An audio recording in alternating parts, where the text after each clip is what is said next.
Today's episode is brought to you by elitefts.com. Founded in 1998 with the primary aim to live, learn, and pass on. Please help Elite FTS support this mission by smashing the like button, leaving a comment, sharing with a friend, and thinking of us for your training needs. If you can put it in a gym bag or load weights on it, Elite FTS has it. What's going on? I'm Dave Tate. We are broadcasting from the middle of the Elite FTS weight room, where the underground still thrives and you're part of the crew. It's time to sit down, keep it real, and cut the bullshit. Welcome to Table Talk.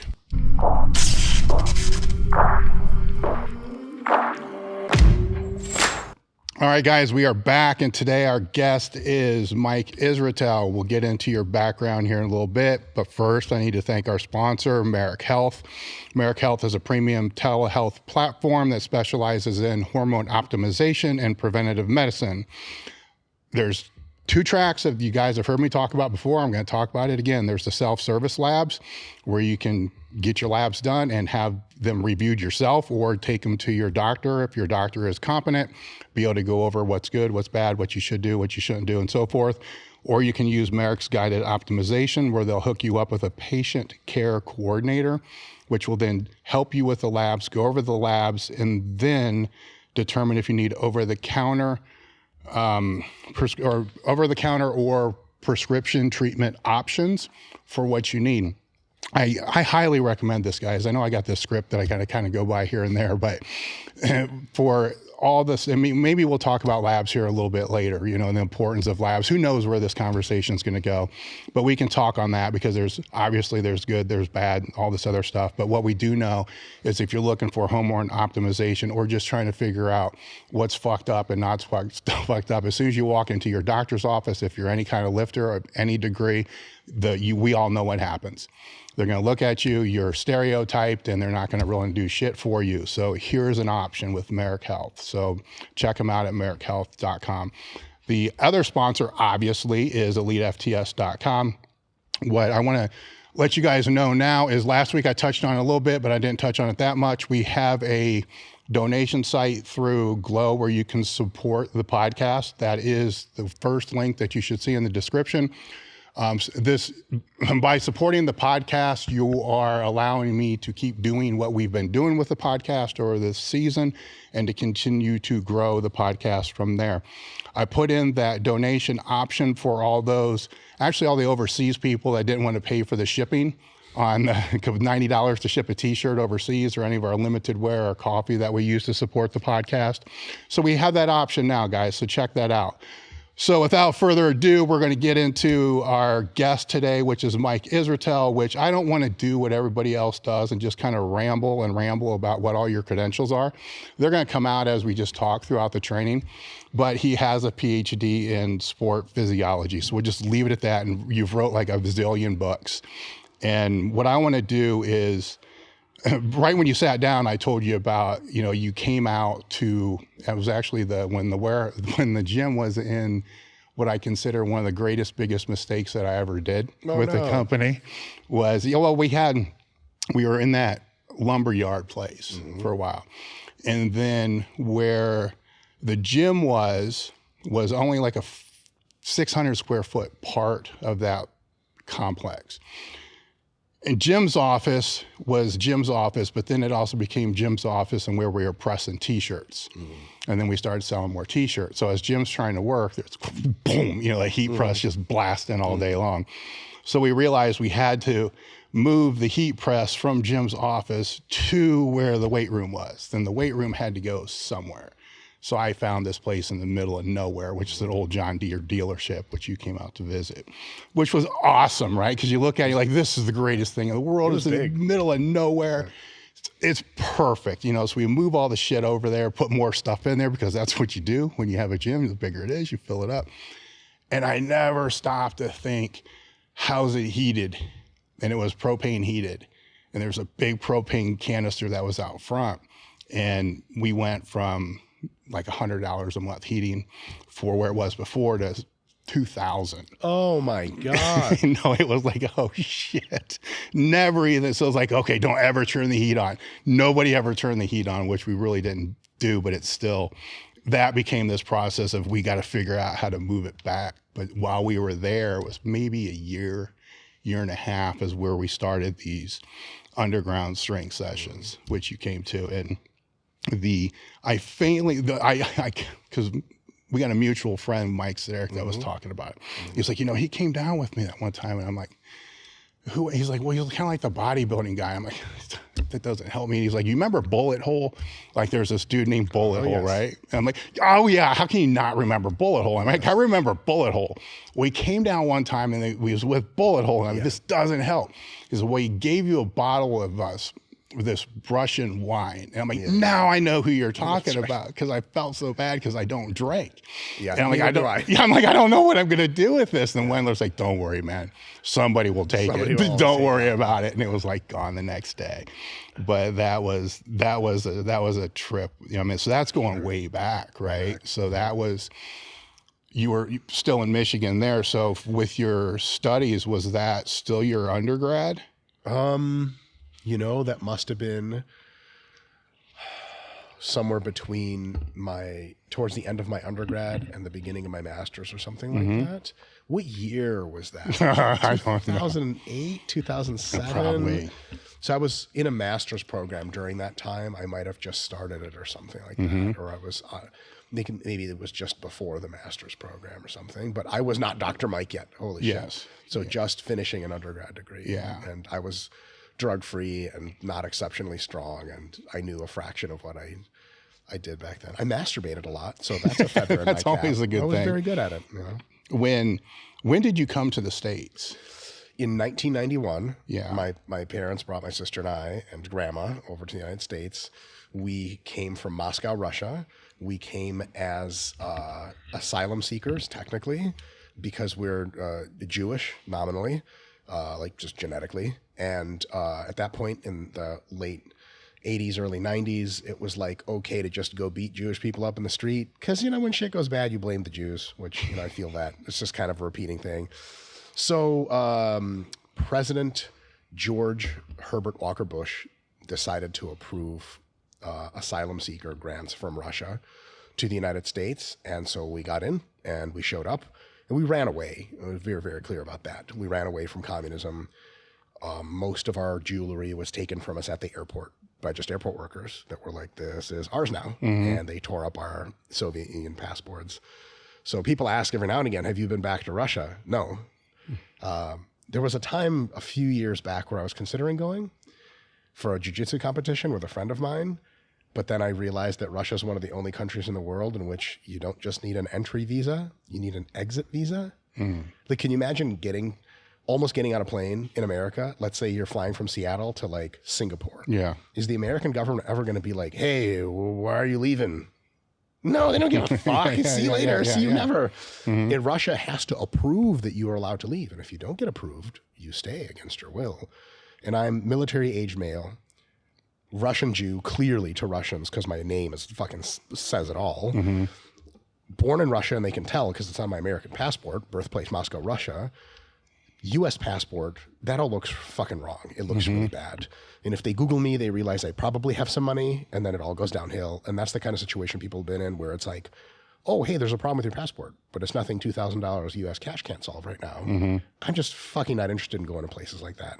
Anywhere where there's a high enough degree of corruption that it could affect me personally, fuck that. Yeah. So, until Putin dies a fucking timely death here pretty fucking soon, hopefully, I'm not going back. But anyway, that's the story. So we came to America.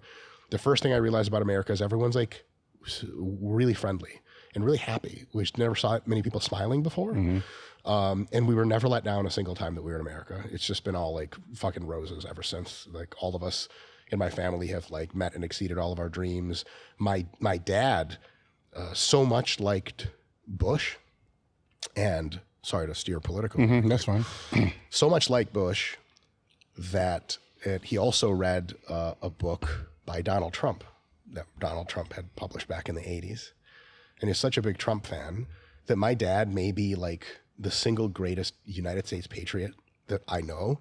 He would gladly kill for the United States of America with glee. And he's the biggest Trump supporter that maybe they could ever be. I just think that's funny. My politics align. I just straight up say I'm libertarian. So it's the freedom is sweet. But like, it's just interesting, like coming from America, you think like, oh, like they're immigrants, they still have some love for like, there's none of that shit. Like my family's like psychotic patriots at worst, and at best, just people who love America for what it is. So how old were you at the time? 7. 7. Yeah. I remember I knew like to say like 3 things, and one of them was, I don't understand English. And I got off of the bus to go to summer camp, Jewish community center. It was so enriching. But in any case, I got off the bus, and this counselor comes up to me. She's like fucking 16, but I'm 7. And she's probably saying like, hey, like, what's your name and where do I put you? And I literally responded to her, I don't understand English.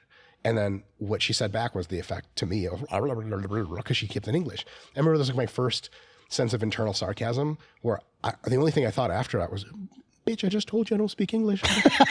Can you at least point? Like, I'm out of it. I had nothing left. So I was like, oh. And she's like, just go that way. And everything was great. I learned English within like 3 or 4 months. And then a year later, I didn't even have an accent. So now I'm like the ultimate fucking Russian spy.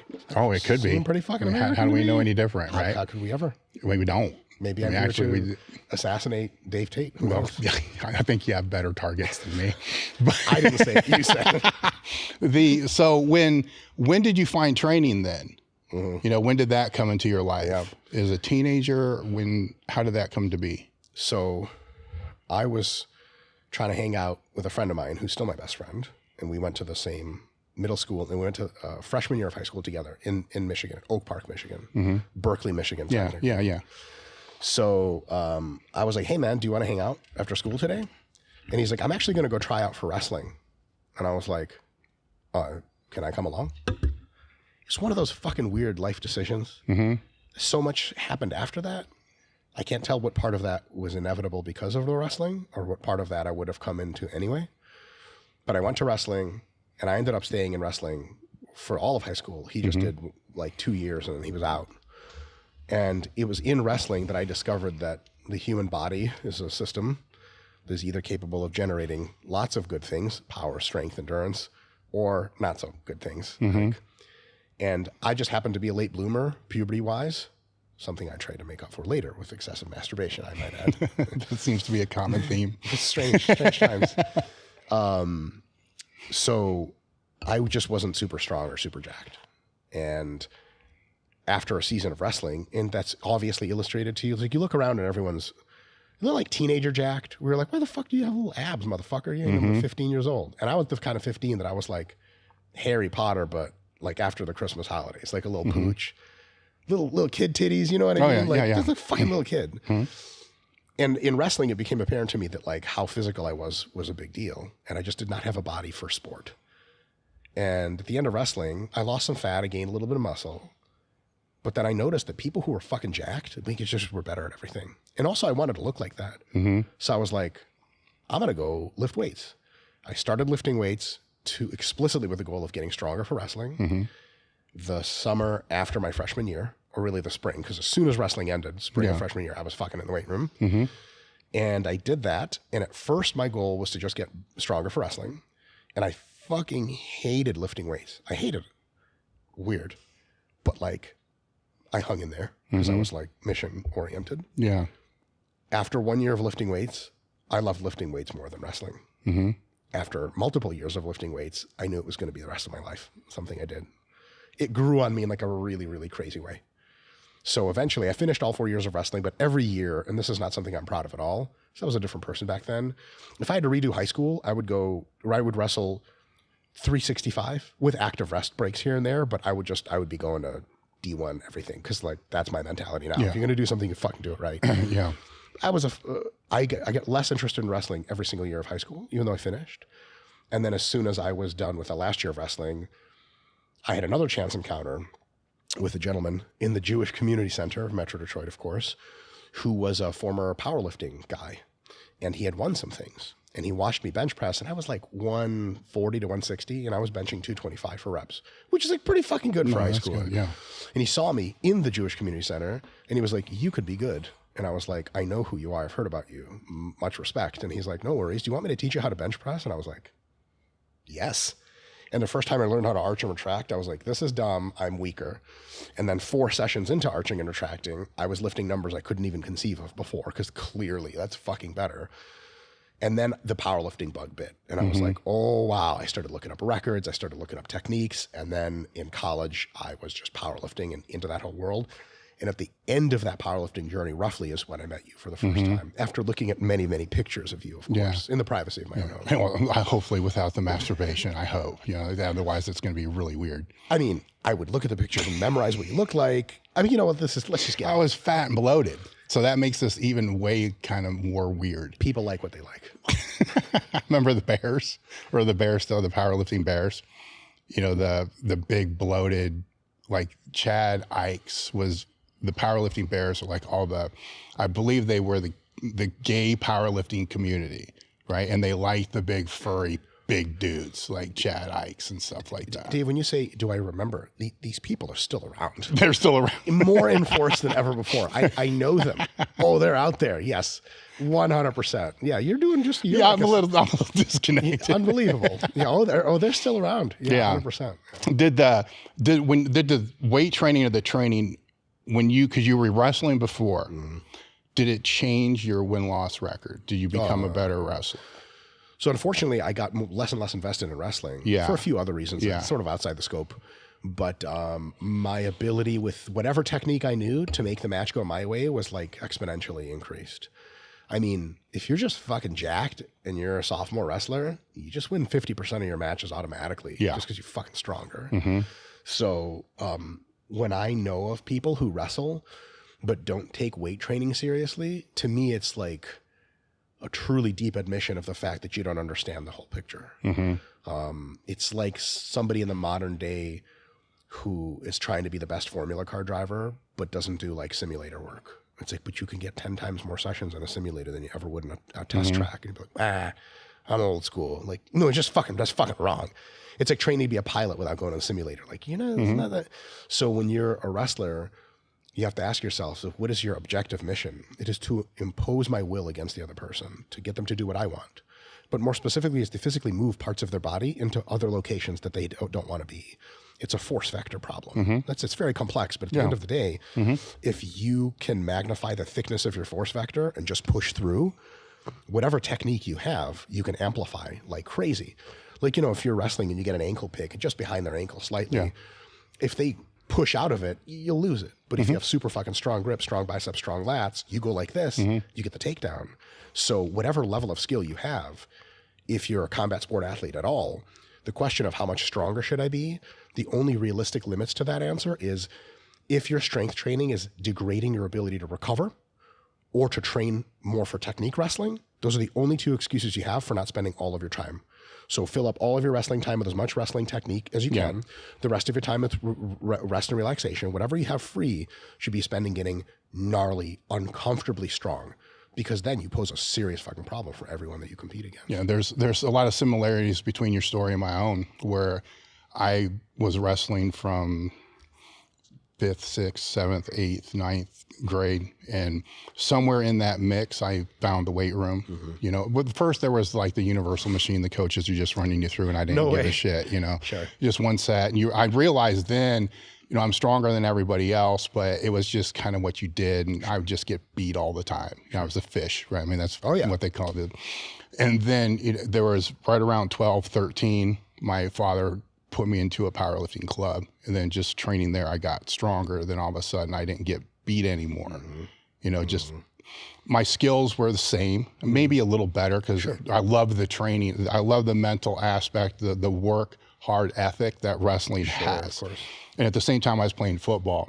So as I matured and got bigger through high school, going from 10th to 11th grade, there became this drama between coaches, myself, my parents. Like, I wanted to wrestle, but I didn't want to be a super heavyweight, right? Because it was gross, because it was a class under where I can't remember at the time. No, it was lower than that. We didn't have that at the time. So it was 189. Yeah, something around there. And it was like, I'm 205, 215, 220. And they wanted me to play football, right? So there was that push, like, no, I want to play football. 5'10". Okay. And so there was a poll where I wanted to wrestle because I liked the individual aspect of that. What I do is my reward. I don't have to worry about what everybody else is doing if they work hard, don't work hard. And then I had the powerlifting thing, which like yourself, I like better than all of it. So it's like, whatever it is, doesn't matter as long as I have this as that first priority. And then pressure, whatever you want to say, I left wrestling and went to football and did fine there, you know, all state, second state, whatever it was. Awesome. Still not tall enough or didn't have the grades, you know, to do anything with it, which was fine. But I do kind of regret not staying with the wrestling because I love that work ethic. But it also, in hindsight, it allowed me to move up to 220 and start competing in powerlifting in 220, you know, back then, you know, in high school, instead of having to stay, you know, under 200. Sure. You know, because I still wasn't going to be the suit. I had to practice with them, but it's not the same sport when you're 189 or whatever it is, wrestling in that class and then wrestling unlimited. It's just different strategy. It's totally different. But my strength was what took me from being a fish to basically just hog tossing people around. I only knew a handful of moves, but I knew them real well. Sure. But I also knew if I stayed there, I was going to have to continue going to the college, which Finley College was down the street. That's who I was practicing with. So I always try to practice above my skill level. For wrestling. For wrestling, yes, because I wanted to get my ass kicked. That way I could kick ass on the other people. How young were you when you put that together, that getting 14, ass kicked is good? 15. That's really mature. That's really, most people for a long time just want to win at stuff. And that some people never come around to the idea that if I'm losing a lot, that's probably the best thing I could be doing. Yeah. So the parallel is interesting, right? Because it's, as we were talking a little bit before, that's also the same time when, you know, I really started to dig into this training stuff. Sure. You know, when you go to college, what do you want to do? I'm like, I just want to be a strength coach. Oh, you can't. What's that? I mean, back then they didn't even know what it was. Oh, sure. I think there was Buddy Morris, and I'm forgetting the person that was before. They're like two strength coaches that were even around. Yeah. You know, the first one was, the name skips my mind right now, and I feel terrible not knowing. and like the personal trainers were just celebrity trainers. Mm-hmm. So everybody's like, what are you talking about? No, you need a business degree. You need this, you need this, you need this. So I farted around in college for a while, you know, with shitty grades and not giving a shit about what it was. And then after a while, I realized, you know what, fuck all them. You know, this is what I want to do. You know, I'm going to get the degree in exercise science, and it was individual studies, right? So because they didn't have it at the time. So it was exercise science and nutrition. Because I figured that's what I need for a coach. I need to know how to public speak. I need to know how to communicate. I need, you know, a degree. I need this. All I want to do is coach people. And then, you know, all I can say now, looking back, is fuck all those people that said I couldn't do anything with training. You know, that's a curious thing. I think some people are coming, maybe most are coming from a good place, where if they can't, most people just want you to be successful. Most people also don't want you to take insane risks to try to get really successful. They don't want to see you fail. That's heartbreaking. So I think if you tell most people your idea about what you want to do, I think a lot of people will try to like almost securitize that idea in the sense of like, what I know about it, is it reasonable that you can expect some success? So when you say, I want to be a strength coach, and they just fuck all, no idea what that is. I think a lot of people are like, well, why don't you go into something normal like business? Like, okay, I understand that's always an option, but I think, you know, especially with the way our economy is always expanding, especially in a free country like America, you can kind of do almost anything you want as long as you're relatively intelligent and diligent about it and you care about problem solving. You're probably going to be pretty successful and have food. But like our parents probably came from a different world in which like, shut the fuck up and get a real job. Yeah. And then you can, if you have a fucking castle in your free time, you can fuck around with your bullshit hobbies, but first provide in some kind of normal job. Yeah. And I think it's scary when like kids will say like, can you imagine like, I don't have kids, maybe someday in the future, but if my kid was like, I want to be a VR TikToker when I grow up. What the fuck is that? God damn it, get a real job, be a farmer. But in the reality is like, TikTokers make like $15 million a year. I don't give a fuck. And if you're competent at it, great. Yeah, no, that's a great point. At what point did you realize that, you know, that you wanted to make a profession out of this? I mean, so I'm not a person that's going to sit here and degrade an exercise science degree. I think people that do that, you can. Well, I know, and I see both sides of the whole thing, right? But it does provide a bullshit detector for most people, right? And because there's a lot of bullshit, there's a ton of it. And there's a lot of stuff that even for somebody that's relatively intelligent is hard to navigate. Sure. So at least, it provides that. Now there is, most of the people that I see that really go hard against that are also the people that have probably never sat in any type of exercise science or biomechanics, at all. There's a couple different places you can end up with after really investing yourself or not in an exercise science degree. Mm-hmm. One place is just the extreme is incel nerd category where you don't lift weights. Yeah. You have never spoken arguably to a human being in real life before, and that one time in the 4th grade, but then you shit your pants right after. You like to sit at home and you like to read studies and everyone's stupid except for you. And you went to school and you have a fucking master's degree, slow clap. You're an exercise scientist and biomechanics, you can draw these little things and you're even big on Instagram now because you don't have to, again, see people in real life.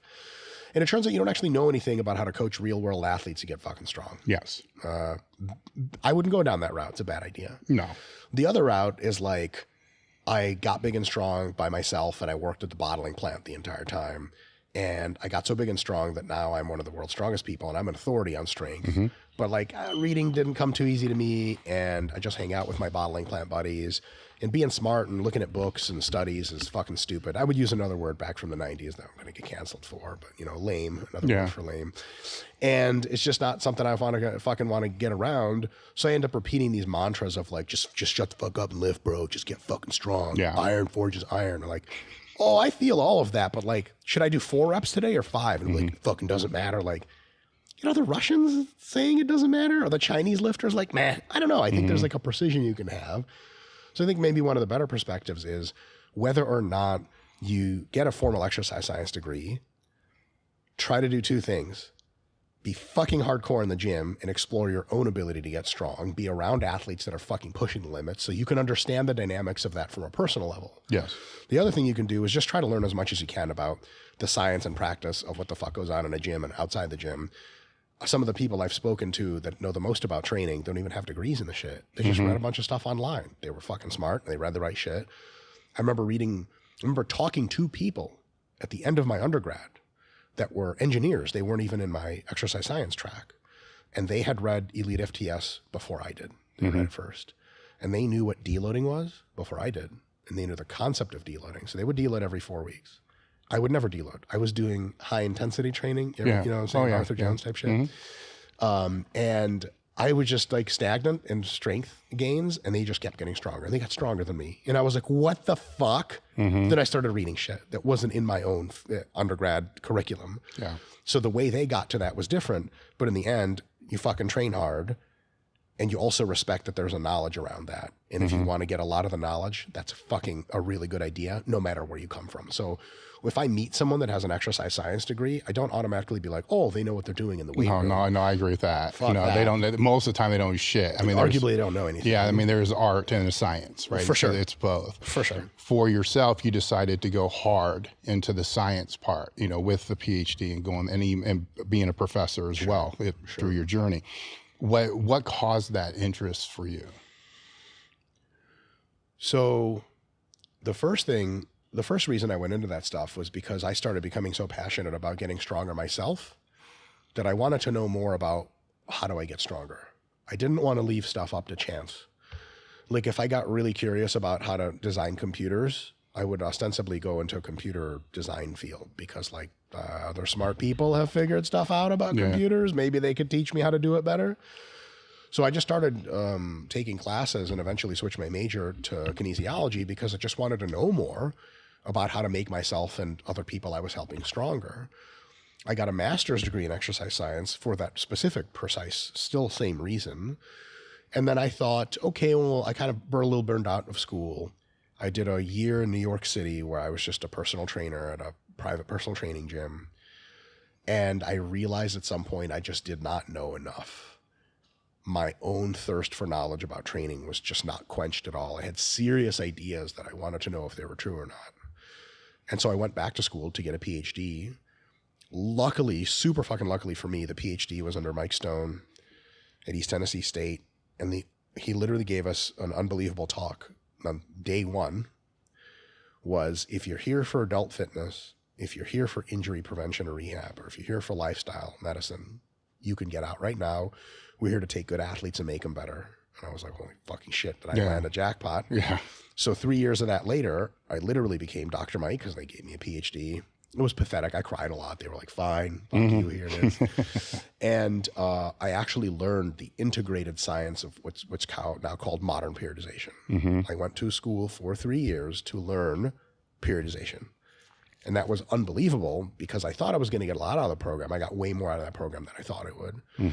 And at some points during that program, especially towards the end, I started to synthesize ideas about what I was learning with what I was seeing practiced in the real world. And I was like, man, there's a deeper theory at play here. And myself and a few colleagues were the first to extract that and publish it. And actually published it with a former athlete of yours, Chad Wesley Smith. And there's the scientific principles of strength training. And it was like, if you want to train for strength, you have to know what's going on in the background. And if you read this book, you'll have an understanding, not of when to deload, but why. Yeah. And not of how to deload, but how do you determine how? Like, what are the underpinning concepts? Like if you were telling, teaching an alien how to go pick up girls, you'd probably want to be like, to explain to him why that thing is a thing and what girls like. Can you imagine trying to pick up girls or talk to girls, will be more politically correct. And you have no idea what they're interested in or what you're interested in. Well, that's how like 15-year-olds try to do it. Like, hi. And they're just like, hi, and whatever. It's all awkward. But if you really know what's going on underneath the surface, you can design plans that are super intelligent. And that is what I think that book did. We did a similar thing in diet. We can talk about diet if you want. Diet's fine. No, that book's really, it's a really good book. You know, I have the book. I'll walk you through. I got books. I got a shit ton of books library. It's the whole wall. It's over there. But with staying with periodization, because I think that's a topic where there's a lot of basic principles that a lot of people just don't get. They don't understand. Where my meathead brain, you know, the way that I try to get this out for people to absorb is I'll tell them to leave bodybuilding aside, right? Because it's hypertrophy training. Yes, there's periodization, but let's just leave that aside because it can confuse the shit out of people real quick. And then look at the linear models that are out there, very basic, you know, hypertrophy phase, strength phase, peak phase, whatever else I'm forgetting that's in there, strength power, with the 4 phases, right? And then after you do that, look into, you know, block models, you know, Bumpa and stuff. Some of the more basic, because it's your PhDs in this. It can get it's a big rabbit hole. It's a mine. It's not a rabbit hole. Many dead canaries. and then after that, you know, kind of look at conjugate. And then when you look at conjugate, understand what the pitfalls are from that. Then once you understand those 3 in some type of separate capacity, which they're really not, but they kind of are in a way, because everything's still linear, everything's still blocked, but it's you get where I'm going here. Oh, I wrote a whole article about that whole thing. Yeah, so just real quick, if I may. Yes. You know, so first thing you can do when you look at periodization, you just look at all the models separately. Yes. And you start to pick out features of them, and you start to figure out sort of obvious downsides. You can look at a purely linear progression. It's just like add 5 pounds to the bar every fucking time. Starting strength. That's what starting strength is. Yeah. And you say, wow, that seems really good. And then if you think it through your mind for another 3 seconds, you go, what happens if I like start missing reps and I can't add 5 pounds to the bar? What happens if a lift becomes stale for me? Like my high bar squats are just fucking grooving, and then they're fucking not grooving. And then my hip kind of hurts, but my knees are okay. My quads are okay. There could be other movements I could use to get overall lower body strength. But my high bar is like, for whatever weird hip reason, is a non-starter. I still do high bar squats Monday and add weight to the bar by 5 pounds, just like always. Linearity breaks down at that point. Then you can look at a more extreme version of something else, like conjugate. You look at conjugate, or whatever you'd like to call it, concurrent system, and you say, okay, the really good thing about here is there's a huge degree of variation. You'll never be bored, and you'll never be irritating the same structures over and over. Because if something hurts, you train some other angle that doesn't hurt at all. Yes. The downside is it's sometimes you lose track of what it is exactly that I'm trying to do. Well, I'm trying to get strong for one very specific thing that happens at a very specific time. And too much fuckery within conjugate makes people forget what the fuck the point even is. Yes. Like, yeah, man, I hit a 12 board PR with 8 chains tied around my neck. And like, sweet, what's your last bench PR? Like bench, like competition bench? Like, yeah, like it's fucking years ago. I don't care. I'm getting stronger. Like, how the fuck do you know that? I don't. Meet after meet goes to hell. And you're like, I think we need to come back to more of a semblance. So at the end of the day, whatever the demand of the sport is, and the different even types of powerlifting have different demands. For equipped lifting, because almost all of the weights you're lifting are above 100% of your raw max, Yes. the amount of systemic fatigue you get from even one repetition makes that linear progression out of the gate impossible. Can you imagine a system where like squat 900 for 5 Monday? Okay, what do I do next Monday? 905 for 5. Be like, but I'm going to die. Like, Yeah, and it's 200 over your raw. right. Oops. Yeah. Right. Yeah. So at some point you synthesize all of these systems and you take away from them concepts. When people say linear periodization, what I want to do is correct them and say, do you mean progression? Like adding difficulty over time? They're like, well, yeah, like, that's all we need from that system. That's it. That's all we need. Okay, that's great. Well, we have that. Then we have to make a recognition that if we just attack the same systems over and over, they could be overwhelmed and then they stop responding nearly as well, or you irritate various parts of your body because you're doing too much of the same shit. So then we introduce strategic variation. Mondays, you will do low bar squatting every other week. Every other week, you will do a high bar squat with a pause. That gives us just enough variation to progress both of those up, but also enough variation to where when you're just fucking sick and tired enough of high bar squats, next Monday's low bar again. You're like, oh my God, thank fucking God. I wasn't going to do any more fucking high bar squats. So that variation is strategic. So now we say, okay, we still have progression, great. Now we also have some variation, which is awesome. And then we say, okay, there's this other problem I'm getting into. I have really good sessions for maybe 4 or 5 weeks in a row. And then just something, I don't even know what to call it. I just fucking tired. I don't want to train anymore. All of my joints hurt, bro. Joints I didn't even know I was fucking using. I'll wake up, my shoulder hurts. What the fuck? Did I just get injured in my sleep? And if you read about this in the literature, you say, oh, this is a concept called accumulated fatigue, which like you just get fucking tired and beat up. It's the same analogy as like a really high level restaurant kitchen, but just like a mushroom falls behind the grill and then it catches on fire and you blow it out. But like you just can't, there's dust accumulates, all this other stuff. So every now and again, you have to clean the kitchen professionally. Other staff come in, they fucking clean everything and then you're good to go. So maybe every 4 or 5 weeks, every 3 weeks, every whatever, we have a week where the purpose is to reduce the fatigue. And then you can ask the question of how do we reduce fatigue? Well, is it by doing more training? Unlikely.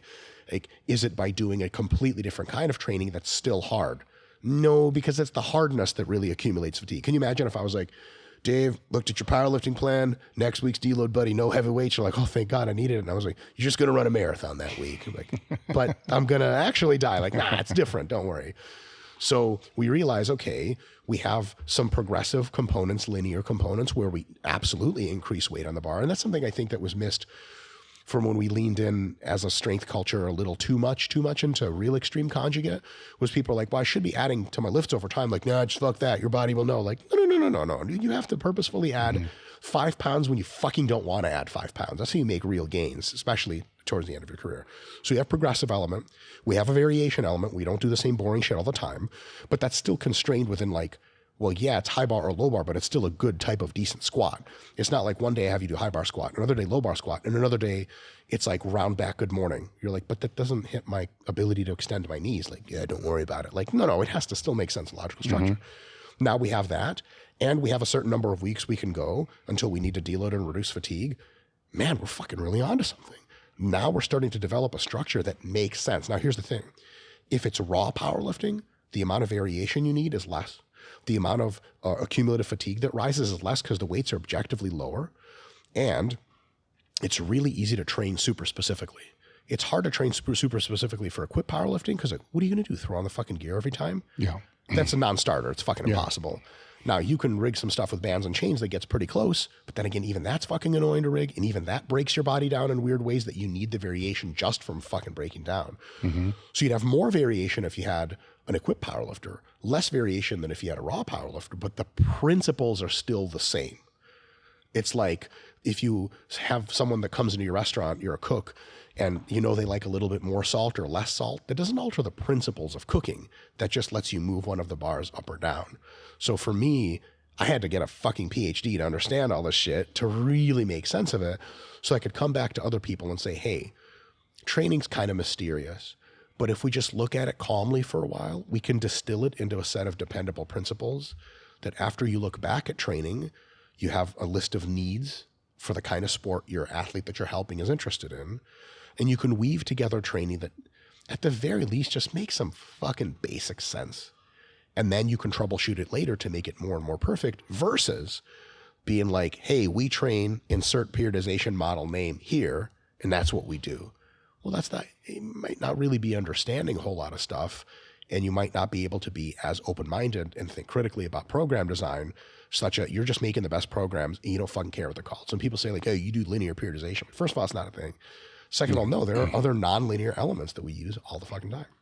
Now, when you're speaking of, the phasic structure of the plan, where, and I know everything it depends, right? Where if it's a lifter that strength-based, where I usually would recommend that they look at 2 years at a minimum, and then kind of work back from where they want to be from there to be able to put in a large enough of phasic structure to be able to cycle, in and out of the variants that we're talking about, the hypertrophy, strict hypertrophy work, which is kind of recovery and so forth. In other words, how am I trying to ask this? We live in a society of 12-week programs. Yes. Right? And then after that 12-week program, just another 12-week program. Yeah. But yet they don't really stack very well. Sure. They just hop here, here, here, here, instead of thinking more critically on how will this stack to the step. Now, and I understand people's motivation, desires will change probably faster than what the training means should be, right? Yeah. So,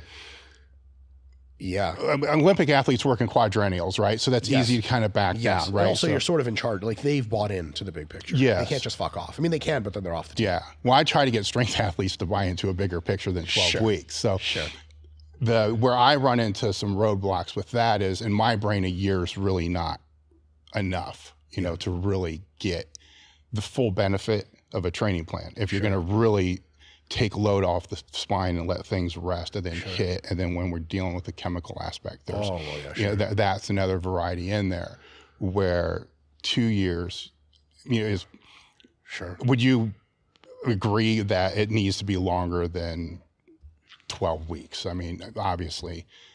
So let's find out what we can reasonably do in 12 weeks. 12 weeks for anyone that an ultra beginner is too short a time to do all three of the phases we would like: hypertrophy, basic strength, and peaking. It's long enough to do 6 weeks of strength, or say 8 weeks of strength and 1 month of peaking, which assumes that they have a competition planned at the end of the 12 weeks. And if they don't, a lot of people will do this. They'll just test their maxes afterwards. That's cool and all, but there's a trade-off between testing and improvement. You don't get better testing your maxes. You get better putting in the fucking hard work of doing boring sets, largely 3 to 6 repetitions. Yeah. Which fucking nobody wants to do. But that's how you get strong. So a lot of people want this like almost like condescending lollipop at the end of 12 weeks where the nice neighbor from the 50s is like, good job, Billy. You got a little stronger. Here's your lollipop, which is like, you tested well on these maxes. That's nice. It's nice. And I got no problems with that. The only problem I have with that, if someone who's doing 12-week programs like this goes, hey man, like I've just kind of been hitting the same maxes for a while and I want more. I want to get stronger. I'm like, oh, okay. Then that's where that 2-year shit comes in. Because then we look at the athlete of where they are and where they want to be. Let's say you're in the, get out of here, fly. Anyway, let's say you're like, it's a semen on your hands from masturbating. I never clean it. I feel like I'm getting rid of something valuable if I do. Isn't it a sin also to flush that many potential half-lives? Oh, God. This could get off track. Let's figure out if we can get ourselves back to periodization. What was I saying? Like he hasn't said worse on a daily basis. Right. I always have, the thoughts I have in my brain, I understand mostly not for public consumption. There's a lot of filtering before I speak. So let's say someone wants to make a splash at the 308s and they're like a pretty lean 290. Problem number one, motherfuckers, you're not jacked enough. Because let's talk about a few years back, you'd have to go up against someone like Matt Wenning, and you're just not doing that. Like, he's just fucking too big. And so you say, potentially we have 3 issues we need to address. There's many more sub-issues, but 3 main issues. Not jacked enough, not generally strong enough, and not proficient enough at the actual sport of powerlifting showing off on meet day, which is to say peaking. Yes. Right? Because if you give me like Brian Shaw, for sure fucking big enough, for sure fucking strong enough, good God. But is he super proficient at the technical power lifts in a specific federation? Maybe not. Yeah. So Brian Shaw came to me and he's like, hey, I want to do a powerlifting cycle. I'd be like, how long do you have? His answer could be as short as 3 weeks. And I'd be like, no problem. We'll just have you practice the lifts, max and sub-max. So you have really good technique and really understand what it feels like to super, super heavy weight in the bar, breathe, all the commands, and then you're fucking golden. You're within 5 or 10% you could have hit anyway. Because it'd be weird if I was like, you need to fucking put on muscle. Like, what the fuck? Motherfucker is like a walking bus or something. But if you're 290 pounds, you want to be in the 308s. You're going to have to understand that even with pharmaceutical intervention, especially pharmaceutical intervention where you give slightly enough of a shit about, do I want kids later? Do I want to be alive in 5 years? Because, we can all just take an infinite amount of tren and just like, ta-da. Yeah. But if you do the pharma intervention or not, it's going to take you some amount of time to put on that muscle. And for the most part of that time, you're going to have to be alternating, in my view, between hypertrophy phases and strength phases. Now, hypertrophy phase, in my view, is sets of mostly 5 to 10 reps. That's still fucking pretty heavy. You do sets of 6 in the bench. No one's going to be like, bodybuilder, right? They're going to be like, powerlifter? You're like, yes, but I'm trying to get more jacked. So that person just has to fucking put on a shitload of muscle. And occasionally, I would say like 2 or 3 months of hypertrophy training stacked up against 1 to 2 months of strength training. Put on muscle, make it stronger. Put on muscle, make it stronger. For maybe a year and a half. And then he's like 315, still lean. Fucking generally strong as fuck. He's now doing for sets of 4, 10 or 15 pounds above all of his previous 1 rep maxes. Now that is someone who is in a fertile place for a nice long 8 to 12 week modified peak. We really expose them to some more of the very specific technical work of the power lifts themselves. Take our sweet time and make sure that all that general strength and size they've built is perfectly funneled into the ability to show off how much you can lift on the day of the meet. Then that whole 12-week program you're talking about earlier, that whole fucking thing's a peaking program because you put in all the work beforehand to make your general size and strength non-issues. Now, if someone comes up to me and they are like 6'2" and they weigh 135 pounds and they're 16 and they're like, what kind of peak should I do? Be like, motherfucker, what peak? You need to be basically a recreational bodybuilder for years, occasionally doing sets of 3 to 6. Sure, as a kid, occasional max out won't kill you. But mostly what you need to be thinking is, do I look like the motherfuckers at Elite? How come my triceps aren't sticking out? I need that. And I need to be able to do this with 500 pounds for reps. And then I need to worry about how good my peak is. The idea that they're based on where you are as a lifter, so many different programs could apply to you doesn't go so well with the, hey, here's a 12-week program, pay me $99. It's actually 5 payments of $99 through RP. And we don't have any 12-week programs, which is stupid. The cookie cutter approach doesn't, it works fine. But if you want more, you might realize that if you unwrap that gift, 2-year plan comes out. It depends on how good you want to be. How serious are you about the shit? Some people not so serious. Some people do the short cycles for years and they get so frustrated with not making any gains. They go to the longer cycles. They make the first gains ever in years and they go, okay, I'm fucking sold. But for some people, it's really hard. And I'm sure you've been involved in this before. You get someone to do the foundational work without letting them max out on the squat, bench, and deadlift for a while, and they just fucking disappear. And you see them at the local YMCA maxing their bench. It's the same shit it always was. You're like, Lou, how are you? And they're like, what's up, buddy? Long time no see. Work really caught up with me. And you're like, you're the man. Well, it's like the high school kids are going to max in their the friend's basement. 100%. Or garage. So you got to kind of know that factor, even though they're not going to tell you they're doing that. And you could even say to them, look, I know you motherfuckers max out. Just don't have anyone drop the bar on your neck. Don't do it alone so you don't fucking die. Otherwise, have fun. But I'll tell you this, as you motherfuckers mature, you're going to realize maxing does diddly dick for you unless it's in a planned phase where you're trying to get good at maxing. Because that skill of handling super heavy weight It's really hard to train. It's really expensive to train. How many times under the bar, how many 1,000+ squats do you even have in you? It's like a finite number until your body's like, fuck you, I'm out. So you got to do it strategically. We also know that one repetition of maxing doesn't make you that strong. It shows off how strong you are. But it's really more sets and more reps that do the trick. And these kids aren't down there doing the Louis Simmons 10x2 protocol. They're not. They're just like one time. No, that's just the girl comes down and they're like, hit me again. Yeah. So you can tell them like, look, this shit is all fun and games. You're a fucking kid. Have fun. Just don't do anything really stupid, and know that if you're not feeling the maxing, it has nothing to do with making you better. It's just for fun. And if you tell them that, I think a lot of kids will be like, yeah, and they'll bench. And one time they'll be like, I don't want to do this. Oh yeah, and Dave said that I shouldn't be doing this anyway. And if I just want to do sets of 5 or whatever, I'll be better off. And then at some point, I think the mature ones kind of get away from doing maxing and stuff like that as much. So yeah, I think for kids of a certain age, you just have to accept that they're going to do fuckery on the side. But it's good to recognize that, I think, and be like, I know you motherfuckers do fuckery. Just know it's not that bad. But also, like, if you ever feel like you don't have to do it, don't fucking do it, because it's fucking pointless anyway. Maybe that's a way to get behind. I don't know. My parole officer says I'm legally not allowed to be around children, never mind work with them. I think it's a whole misunderstanding. Yeah. Just never wear a clown suit unless you the federal authorities know about it. That's all I'm going to say. I think most people that have been around the strength game understand the phasic aspect of 5s, 3s, singles, and stuff like that. Where I think they get lost is in if it's an extended hypertrophy phase, like you're talking about, put the muscle on for a year. Where the basic premise with that is just going to do a bodybuilding split. I'm just going to do that, and there's no real phasic structure behind what they're doing. So what would you recommend for somebody that's on that long hypertrophy phase in regards to their quote unquote 5s, 3s, singles? That's an absolutely great point.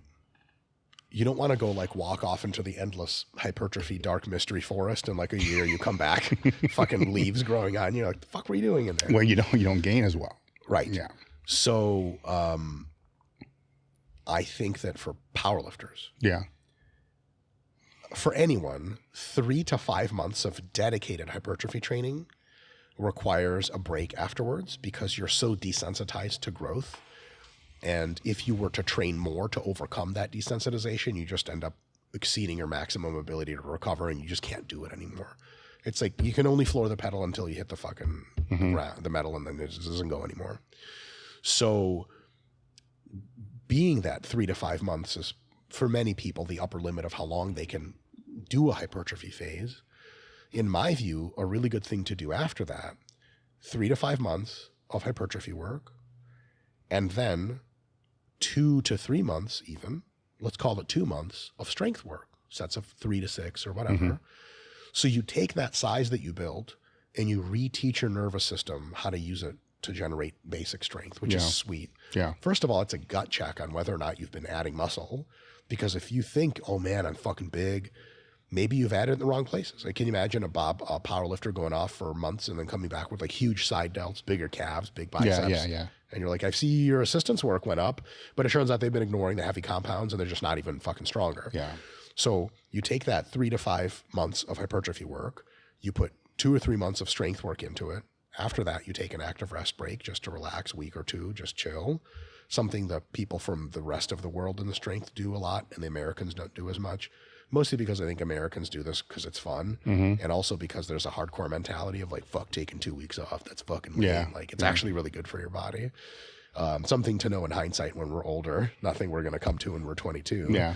But after that, you go back to hypertrophy work and you cycle in again. So basically, you're getting stronger for sets of 5 to 10 for months. That staleness hits you.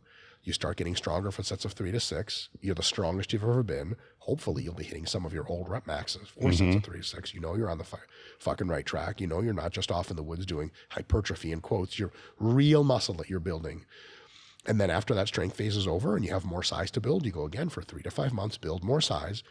But I'll say the way to build that size, there's better ways and worse ways. A hypertrophy phase for powerlifting looks very different than for bodybuilding. For bodybuilding, we use every repetition range between 5 and 30 plus reps. But anything much further north of 10 reps just doesn't carry over well to powerlifting. At the very least, the carryover would take weeks and weeks and weeks of training. I mean, imagine you built Tom Platz-like legs from sets of 20 in the squat and hack squat. Okay, show me how much you can squat. Yeah. It's going to take me months to convert my nervous system and muscle architecture into something that does that. But if I built my legs with sets of 5 to 10 reps, this is going to take me 2 weeks to be pretty fucking good at sets of 3 to 6. In addition, there's an exercise component. I want to build my body with exercises that probably aren't the competition lifts themselves, because if you use the competition lifts year round, you just get stale as fuck. Also, you get injured beyond recognition. But derivative lifts, especially ones that focus on my areas of need. So if you're really struggling locking out the bench press, you're going to be doing a shitload of dips, a shitload of jam presses and sculls, and a shitload of close grip work, so that your chest gets bigger, shoulders get bigger, triceps get bigger, but really emphasis on the triceps. And then locking out is much easier because you added the muscle where you're supposed to add it in the rep range of 5 to 10. So that muscle that you added is the kind that gets raw, shows off its strength really fast. Now that kind of shit, where you imagine again coming into a gym and seeing someone do a deficit deadlift, their 4th set of 6 repetitions, and being like, what athlete is that? Like, I don't know. It could be a really hardcore bodybuilder, but it could be a power lifter. I don't know. The answer in that case, it's a power lifter, but it doesn't look like you would think hypertrophy works look. And it almost looks like strength work. And in a sense it is, but sets of 6, sets of 7, sets of 8, that's a shitload of volume, especially for a powerlifter. I mean, how many sets of deficit deadlifts would it take for you to get sore if they were sets of 8? Or just worn out. Yeah, right. Yeah, exactly. Thinking about it, I'm getting sore. Yeah. So in that way, it's probably not the best idea for powerlifters to copy bodybuilders and be like, I've actually seen guys do this. Their hypertrophy phase, they'll just buddy up with bodybuilders in the gym and they'll just be training partners. Word up, get ready to have sweet side belts, I guess. You can do better, and you can take your powerlifting hypertrophy work and make it just a slightly higher repetition, slightly different lift version of your strength work. When you're done with that, after 3 to 5 months, it needs a cool off, you go back into strength. The cool thing about that is it gives the athlete a huge change of pace. It also lets them realign back with what they love the most. I mean, if you have powerlifters who are going to be the best or close, what they love most in this world is bone-crushing weight in their fucking hands. Because if you don't like that, you're not going to be that good at powerlifting. Yeah. You can't take these motherfuckers away from that for too long, because they'll fucking quit. Or they'll just be like, fuck this hypertrophy work, I'm done. Enough sets of 8 for a real fast twitch athlete that's gifted, they're like, this is fucking stupid. Everything hurts. I'm out of here. But if you do that for 3 to 5 months, and then they're like, bro, I'm about to quit. You're like, oh, don't worry. Here's a strength block. They do that strength block or strength mesocycle, and they're like, oh my fucking God, PR. You're like, did you like that? They're like, yes. Like, do you want to put on more muscle so we can repeat that? They're like, fuck yeah. And then they're bought in. And then the last half of that year, another 3 to 5 months of hypertrophy work, another 2 months of strength work, they already bought into that because they've already seen it be super effective. That's my take. Yeah, a personal story to kind of play into support what you just said is there was a time period when I was in college where I transferred from Tiffin to Bowling Green, and so there's no powerlifting crew. But where at the gym I was training, I had bodybuilders. So they're like, do a show. It's going to take you a year to get ready to do a show. So all powerlifting. That's fun advice. Yeah, so I did 2.5 years of just pure bodybuilding, and there was 1, 2, 3. You good? You're gonna croak. I got that COVID, man. Okay, lungs are back. Let's do it. All right. So there was 3 or 4 shows throughout this period. So if there was any phasic structure, it was just the show. Yeah. And just pulling out the show, the dieting that goes along with that.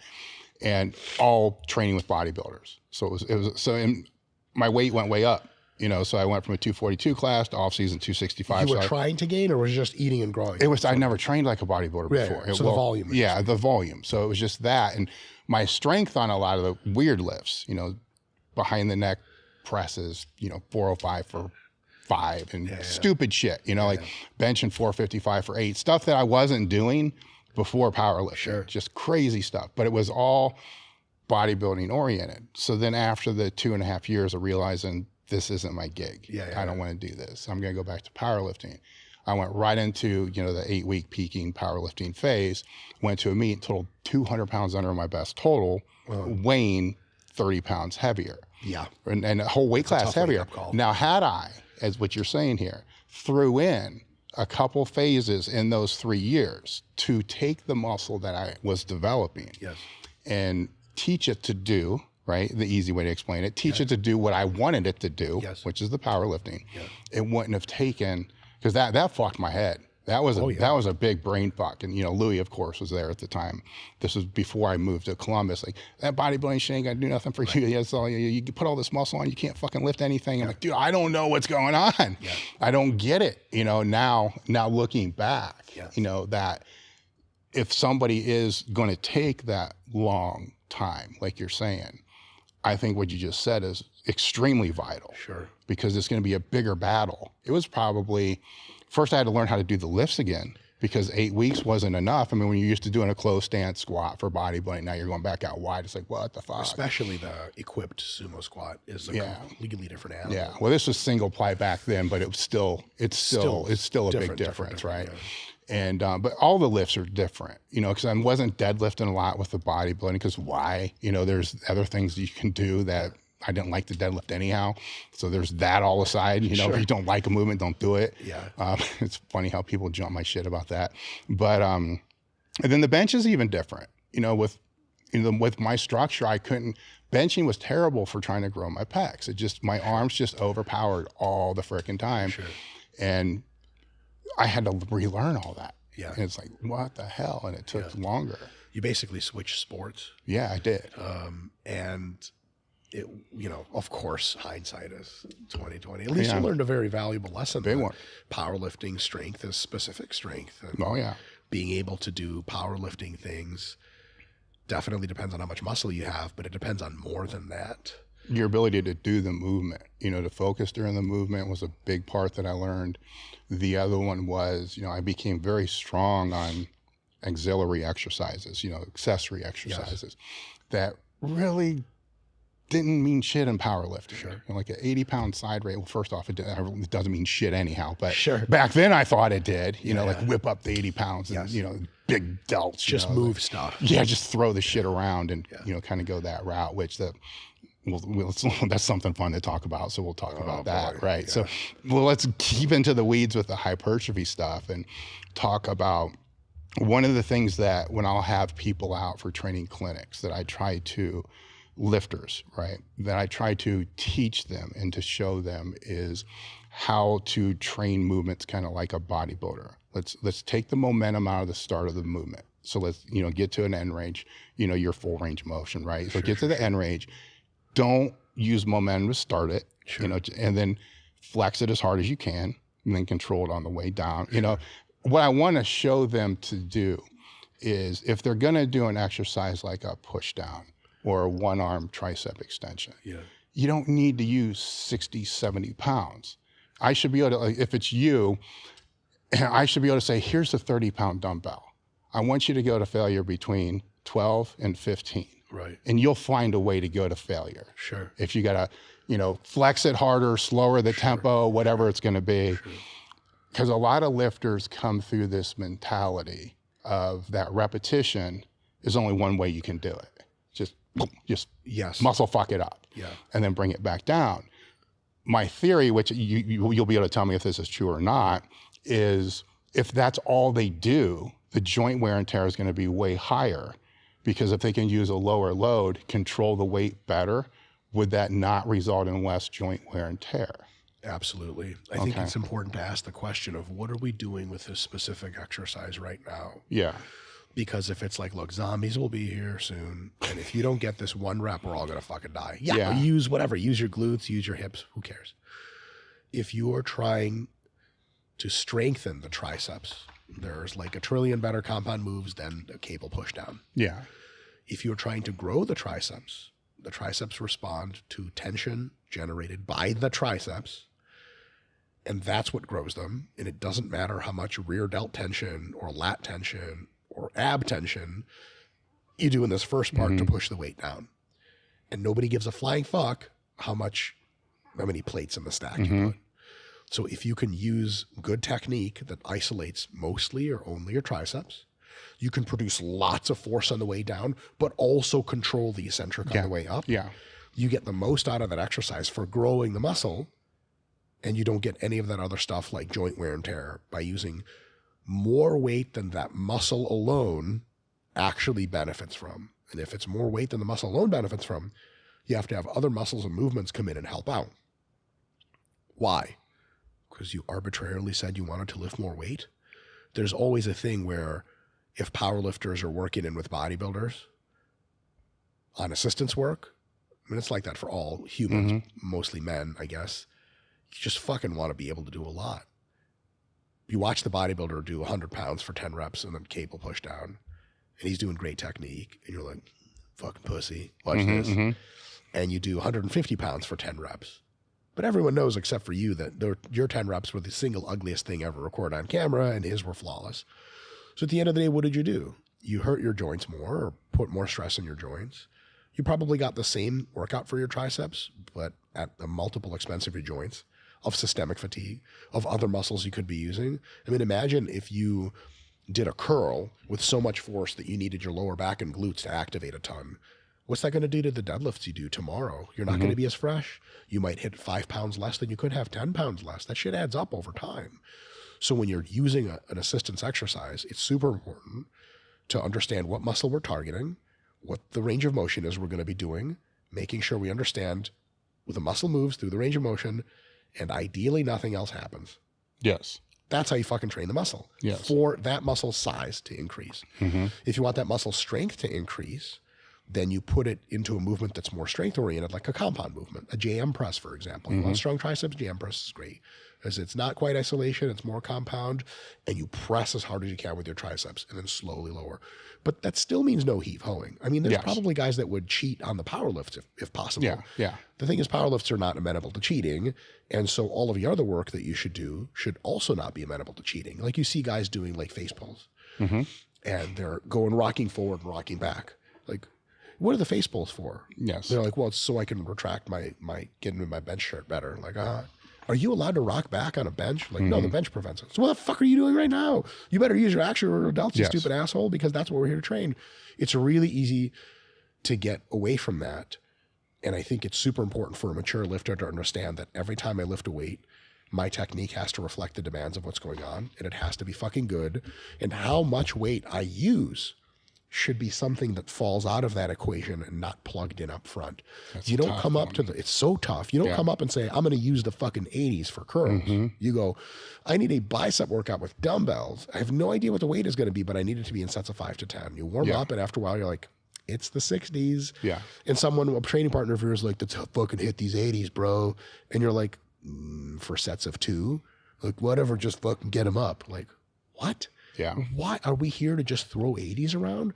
Because there a girl walking around who will like face at me if I successfully get 2 reps. It's like, it's nonsense. Well, the other variable that is just as hard outside of the weight is the reps. You know, so you can tell somebody, look, it's going to be, get 8 reps. And they're going to get to 6. And if they're controlling the tempo, it could fail if they just kept doing that.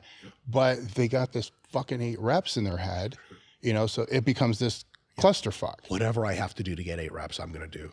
Yeah. Live or die. Exactly. And it's hard. Like when you're trying to teach that, to somebody that doesn't have that muscle control. Is that the word I'm looking for? Ego control? Well, not ego control so much. It's just they don't know how to flex. They don't know how a muscle feels to contract. Yes. They can't tell where the tension is coming from. So then we're trying to teach them that let that tension stay on the tricep. And it's a tough one, right? Because you can time it, tempo it, but that's where, RPE, reps and reserve, that's where all those things kind of get a little confusing because they'll see, hey, I want you to be, 4 reps shy of failure or 2 reps shy of failure. But they end up doing 3 good reps and they do some fast reps and they could end up doing 15 total reps instead of the 8.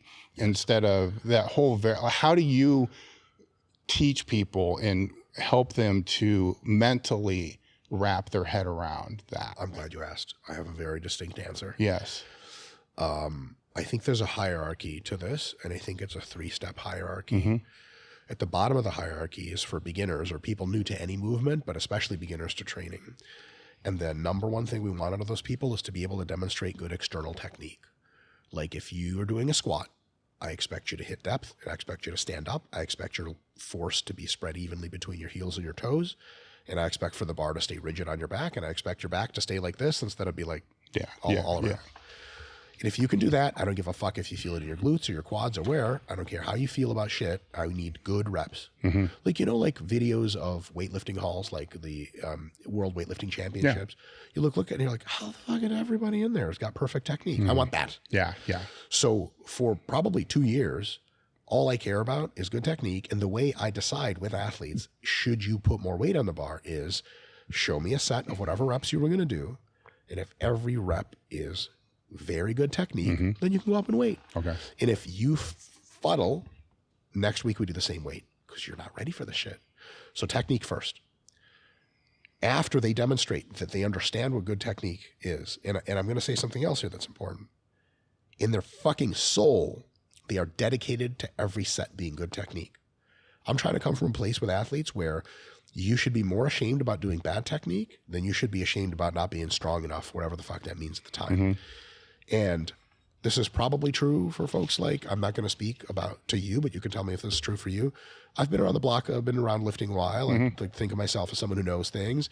When I come into a gym and I see someone doing a perfect technique, anything, I'm 10 times more likely to come up and talk to them and be like, dude, you're the fucking shit. That was awesome. Than some fucking strong fucking retard who's like 8 vials of tren in his eyes and he's benching 4 or 5 for reps. Oh, slow clap. I got 8 guys from New Jersey that did that too, and 4 of them are already dead. You can be number 5. Yeah. So it's first technique. Once you have a base of technique, the second thing is you teach them how to go hard. And by hard, I mean something very specific. How to grind reps while always maintaining good technique. Anybody can grind reps. If you're like, just do whatever, they're like, it's everywhere.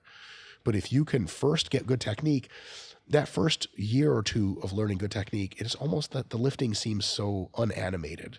It's like the difference between going to the WPO championships back in the day and going to a weightlifting meet back in the day. Weightlifting, you got your butler there, it's a golf clap, everything quiet, everyone's got perfect technique, and this is boring as fuck.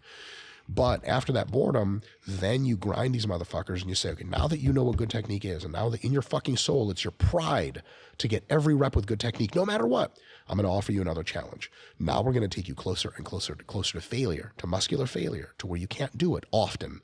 And what I want you to do is we're Icarusing your dumb ass into the sun.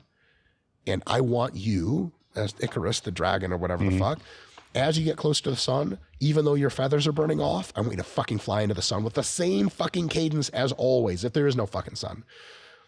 You give me that person, after a couple of years, they know what 2 things. Really good technique and how to fucking push hard without it failing. As far as powerlifting, I'm already done with that motherfucker. They're ready for whatever kind of powerlifting training they're going to do. Yeah. There's a third level that helps with some powerlifting assistance work, like you were getting at, and it helps with bodybuilding, and that's the mind-muscle connection. Now that you know good technique, now that you know how to push hard, I want you to start connecting with your muscles and asking yourself the question of, what am I pushing hard with? Is it my chest? Is it my triceps? If instead of doing my skull crushers like this, if I go like this, does that make the tension higher in my triceps versus my pecs? Then, as officially an advanced lifter, you can start feeling that out.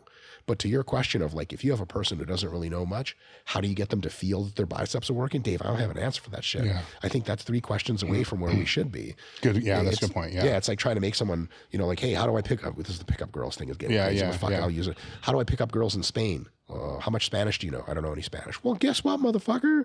You got to learn Spanish words first. Then you got to learn Spanish sentences. Then you're going to learn how to talk in Spanish. And then we're going to teach you that you're 4 steps ahead of yourself. So if you want to learn how to fucking use individual muscles and am I really active with my biceps, first, you have to get good technique. Second, you need to know what it fucking means to grind with good technique. Third, on your way to grinding with good technique and experimenting, you're going to start to notice you feel different parts of your body. And then when someone says, hey, do this chest press machine, but now try to get it to be more of your pecs, that starts to make sense for the first time ever. Because if you tell someone with no technique base and no hard training base, hey, do a set of 8, RPE 8 or RIR2, and I want you to really hit your pecs. Oh my God, bro, you just dropped 4 completely alien, non-mixable things into one brain. Who the fuck knows what they're going to come up with after that? And at that point, I think most people just settle into like, what's my social environment? Are there other big guys around? Do I have someone that's working with me? I'll just do 1 more rep than they will. and I'll yell enough to where guys think I'm tough and I'll feel something in my chest. I'm much more of a fundamentalist in that regard. Good technique first. Then you teach someone with good technique that's been training pretty hard to really push it while still reserving their technique. After that's done, then you teach them all that advanced fancy shit. And there's a bit of an apprenticeship element to it that, you do have to train for months and months and years to be able to earn the right to come up to a leg extension machine and do Tom Platz squeeze reps. You don't know what the fuck those are. Don't bother about doing them. Just go up and down in the squat rack until you're really good at that. Then go up and down in the squat rack until you're almost failing, but your technique never, like I want to see someone fail a squat, just come up and go, nope, that's it. None of this, none of that. Then you're ready for that next level shit. Would you say that third level is critical for somebody to develop hypertrophy at their own highest level? Yes. Okay. Because if I'm doing hack squats and I know how to do them with a generally good technique and I know how to go hard, I'm getting 90% of the muscle growth I'll ever get out of hack squats. But if I don't really know what it feels like to have my quads be the thing that's really active versus my glutes, then I might be standing with my feet too far ahead of the hack squat. My numbers are great, but the amount of quad stimulus I'm getting relative to the amount of weight on the bar, the amount of spine crushing that happens, the amount of systemic fatigue just from fucking trying hard, that fatigue, the stimulus isn't high enough and the fatigue is too high. So if I now go, okay, I'm going to do this exercise, still with good technique, still hard, but I'm going to try to, especially in my warm-ups, feel which foot stance really allows me to really feel like my quads are getting pulled off from the bone. And it's different for everyone. Everyone has a different build. Once you learn that mind-muscle connection, you can use it as like a canary in the coal mine to see, hey, how's this affecting the muscles I want? And then you may be able to whittle into a hack squat stance, which you actually use 50 pounds less than you did before. But every single rep is like quad annihilation. It feels incredible on your back. There's barely any fatigue. Oh, now you've got that figured. If you just know generally good technique and you just generally know how to push hard, I'm not really sure if you're feeling it a ton on the quads. And that's a trippy thing for intermediate lifters, or sometimes you get a guy who's like really good at the lift generally, and you throw him into a hack squat, and it looks to you like it's good, and you're motivating them, and they're going hard and hard and hard, and they bleed out of their fucking eyes, and you have to peel them out of the machine. And you sometimes ask them prematurely, like, how did you feel that in your quads? And they're like, dude, I don't know, man. I felt it in my soul. Like I felt it everywhere. And that's a very good answer. That means you're working really hard. But a better, more advanced answer would be, I need to put my feet back half inch because I felt it too much in my glutes and not enough in my quads. So once you have mind-muscle connection, absolutely you can develop your physique to the maximum, because every exercise you try and every variation of exercise you try, wide grip, close grip, etc., you can within a couple of reps, a couple of sets, settle into a technique that's personalized for you to get the most stimulus to the muscle possible with the least fatigue that you have to pay. Do you think this is why some people don't grasp training to failure the way other people do, right? So with what you're saying as an example, I believe I know exactly what you're talking about, right? So if you're going to do a set and you're going to take that to failure and you're doing it the way that you're speaking about doing it, that rep speed may not actually slow as much as people would think it's going to slow throughout the set. So you're not going to see this decrease in rep speed the same as you would if somebody's just, let's just say, muscle fucking a set up, right? Like that term. Right? Because the accumulated fatigue from that set, from the contraction, from the staying tight, it's going to be different where you're at that top of that hack squat per se. And you can think, if I just drop down and just jam up, maybe I can get 3 more. But if you kept that same tempo, or that same contraction, that same tension, right? You're not going to get another one, right? So that set, essentially, if it's to failure, would be over. But some others would look at that and say, well, hell no. That set never slowed down, so it wasn't to failure. 100%. Okay. In addition to that, I think the failure stuff, people forget that they assume that failure training, there's a drop-off in velocity. The underlying assumption very few people state is that you're going for maximum velocity on every rep to begin with, and the only reason you slow down is you just can't go as fast. I don't know about you, man, but most bodybuilders are not trying to maximum concentric velocity. No. You're not taking a dumbbell press and being like, all right, it's down here. Ready, fellas? No. Like what? I'm sorry, what? Yeah. Like from rep 1, I'm intentionally going a little, sometimes a lot slower than I need to in order to feel the muscle, make sure the technique is really good, set up the eccentric. If I come up super fast in the concentric, I'm all wobbly and the eccentric sucks. Come up nice and smooth, slow, and then come back in smooth, and then over and over. And at some point, I start to get tired in the muscles. But I maintain that cadence because that's the cadence that allows me to target the muscle best and get the best technique. It's the repeatable rep. Yeah. Every rep the same. And at some point, the external velocity is identical, but the internal fraction of my muscles I'm turning on to keep that velocity up is higher and higher. And every rep is the same speed-wise, looking at from the outside. Yeah. From the inside, I'm like, oh my fucking God, it's hard to keep up the speed. So then I might rack and someone's like, dude, you never even slowed down. Like inside the muscle, I depleted the entire time. But because I capped my velocity concentrically at the beginning, all you saw was the tiny little bit of a slowdown. But I promise, if I tried to do another rep, it's just not there. Yes, yes. Same question now, because when I asked about that tier 3, it was a little bit loaded because I said hypertrophy. Sure. Okay, now is that same tier 3 an essential component for somebody that's just wanting to reach their absolute strength capacity? Powerlifter, weightlifter, or so forth? No. Okay. I would say it's often a distraction. Yes. Because if you're worried about individual muscles in a complex athletic lift, you're worried about the thing that's taking up your mind when other very important things should be. Yeah. Well, that aside, just on their accessory work, it can offer an advantage on accessory work. At the very least, just improve your stimulus to fatigue ratio. Like you could be doing 3 sets of bicep curls and getting just as good of a workout as it used to take you 4 sets of bicep curls to do, because like, yes, the movement was good, but if you just angle the elbows back a little bit instead of forward, you just get a bigger bicep hit and less of an elbow grind. So on the accessory work, yes, but if even it's just bare minimum to let you feel out where the joints don't hurt and where generally the muscle seems active, that's probably, I don't want to say good enough because there's always room for improvement. Yeah.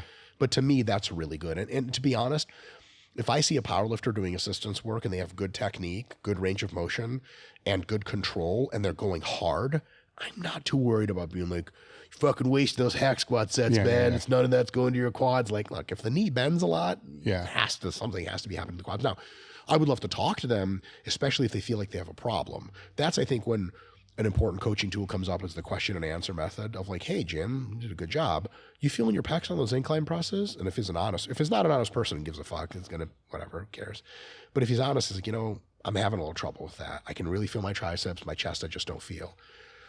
Then you can have the discussion of let's try slow this down and see how, if you go like this, go like that, what feels better. You could just dump that exercise altogether because it's a shit exercise for them. There's tons of people right now doing assistance work and exercises that are just not good for their builds. Yes. They shouldn't be doing that. They wouldn't know that unless they looked into the mind-muscle connection and figured out, how do my joints feel? How do the specific muscles I'm targeting feel? How do other muscles feel? So it absolutely is important to do, but even if you just have them externally looking good and trying hard, I think they're 90% of the way there.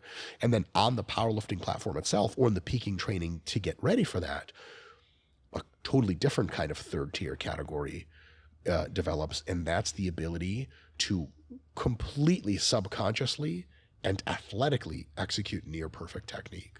If you're thinking through your lifts while you're doing them, you did not prepare adequately. Your shit needs to be automatic.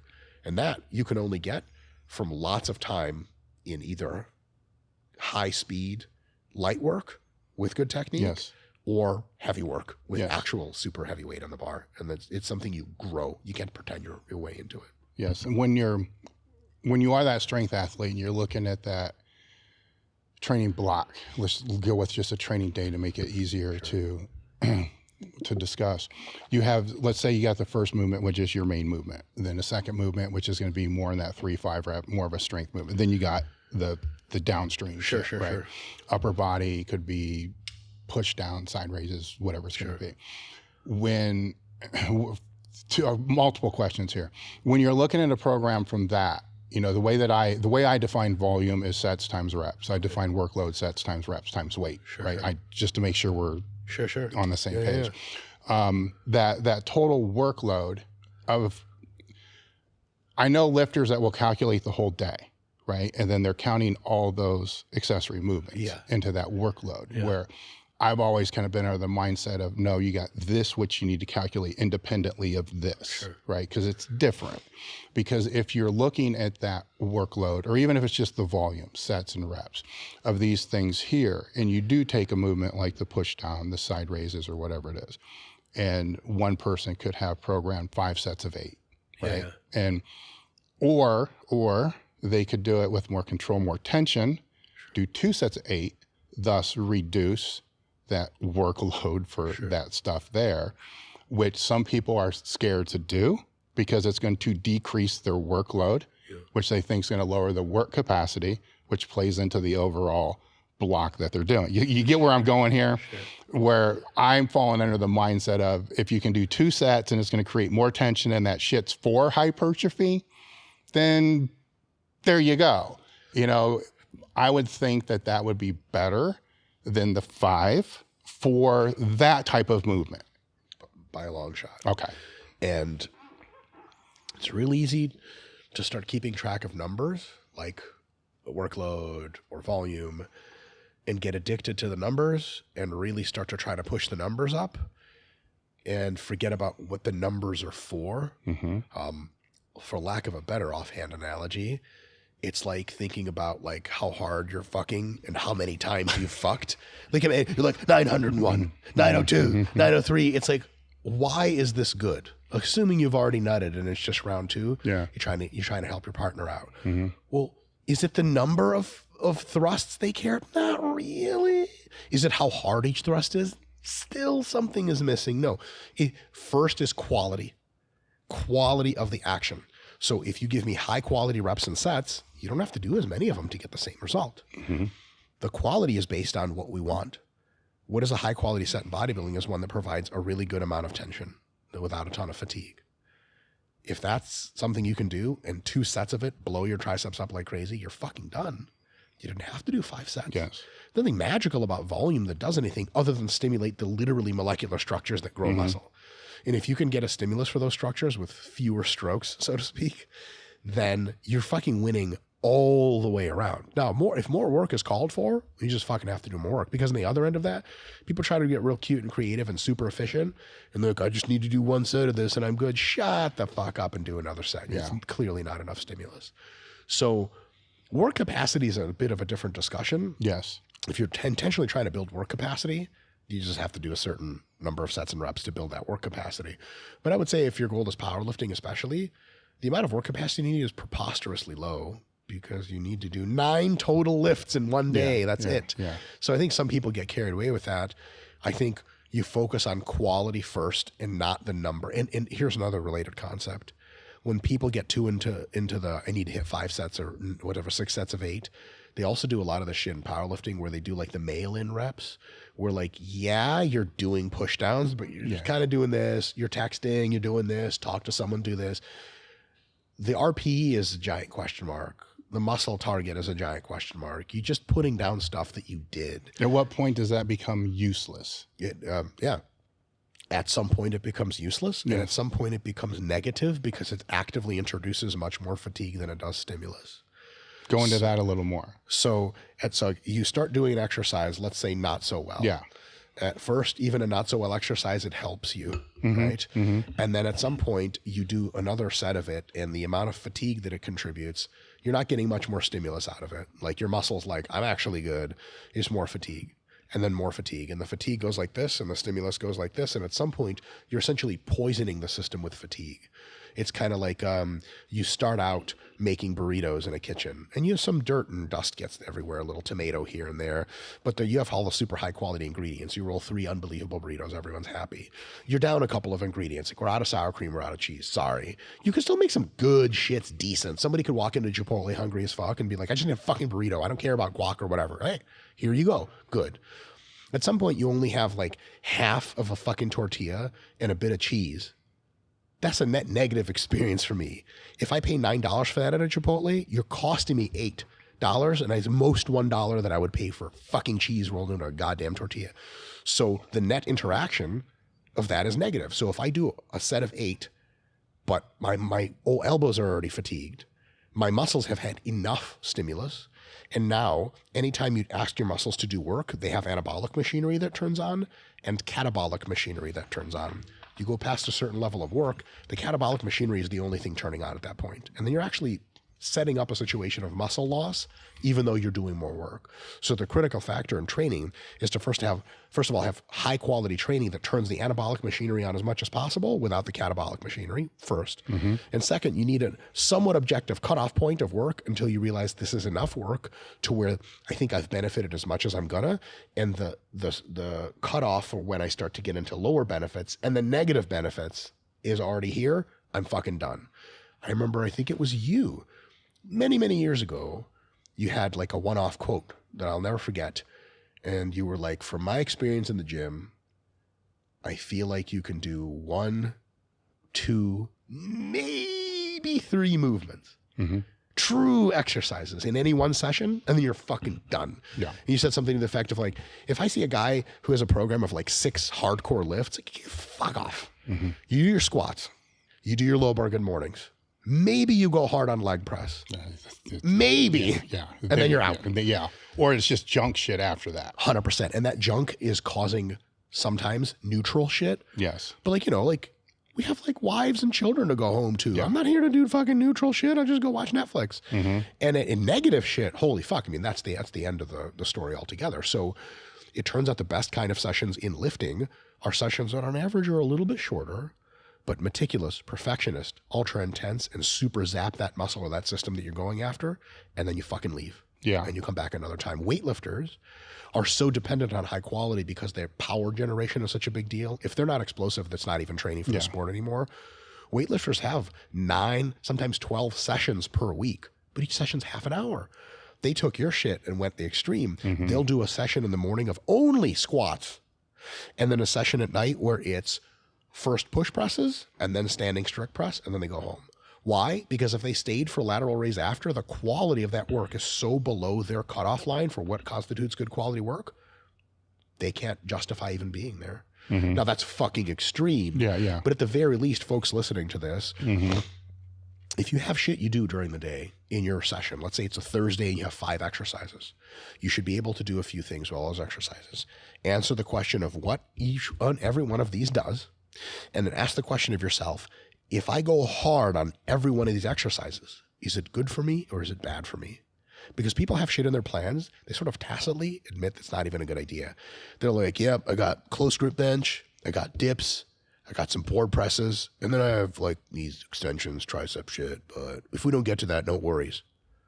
Where the fuck is that in the program? If you went hard on those tricep extensions, would you get better? They're like, well, get rid of them. Or if they're like, well, yeah, well then shut the fuck up and do them well. But I don't have enough energy. Sweet, your day is too long. Make a higher frequency program. Now you don't go to the gym 4 days a week, you go 5. So when you hit those push downs, they're for real. Everything in the gym should be done with a fucking high level of quality. And if it's not, it's probably a waste of your time. Yes. And by probably I mean almost certainly. That can actually pivot the discussion then into the difference between HIIT training protocols, or high volume protocols. Because typically with the HIIT training protocols, you're going to see more frequency per week, right? So it depends on who you subscribe to. Well, I know that is absolutely a way to do HIIT. Yeah, there's a lot of variance there. So let's just condense it to 1 set to failure to whatever means that takes to be able to do that, and 2 exercises per body part. It's kind of average, right? I'm trying to think. That's fine. Yeah, I don't want to mention programs, but I'm trying to like run them through my mind. But we're going back to what Darden and Ken Meissner and up through that whole chain. Where the interesting thing that I've seen over the years of following bodybuilders is they love it after they've been doing high volume work for 6 years. And then it's the greatest thing in the world. And then 2 years later, it's back to the high volume stuff, and it's the greatest thing in the world, which ends up being this giant phasic structure of different training. Which like you're really just doing phasic training again. The failure stuff is interesting and the HIIT stuff is interesting, and here's why. With high volume work, traditional bodybuilding splits, like 5 sets of 10 to 12 reps. A lot of times, you used to read the bodybuilding magazines back in the day, I assume. I read them. Just kidding. I also read them. Lots of cum stains. But Or your current theme again. It's not just a current theme. It's just the theme. So here's me getting canceled. All right.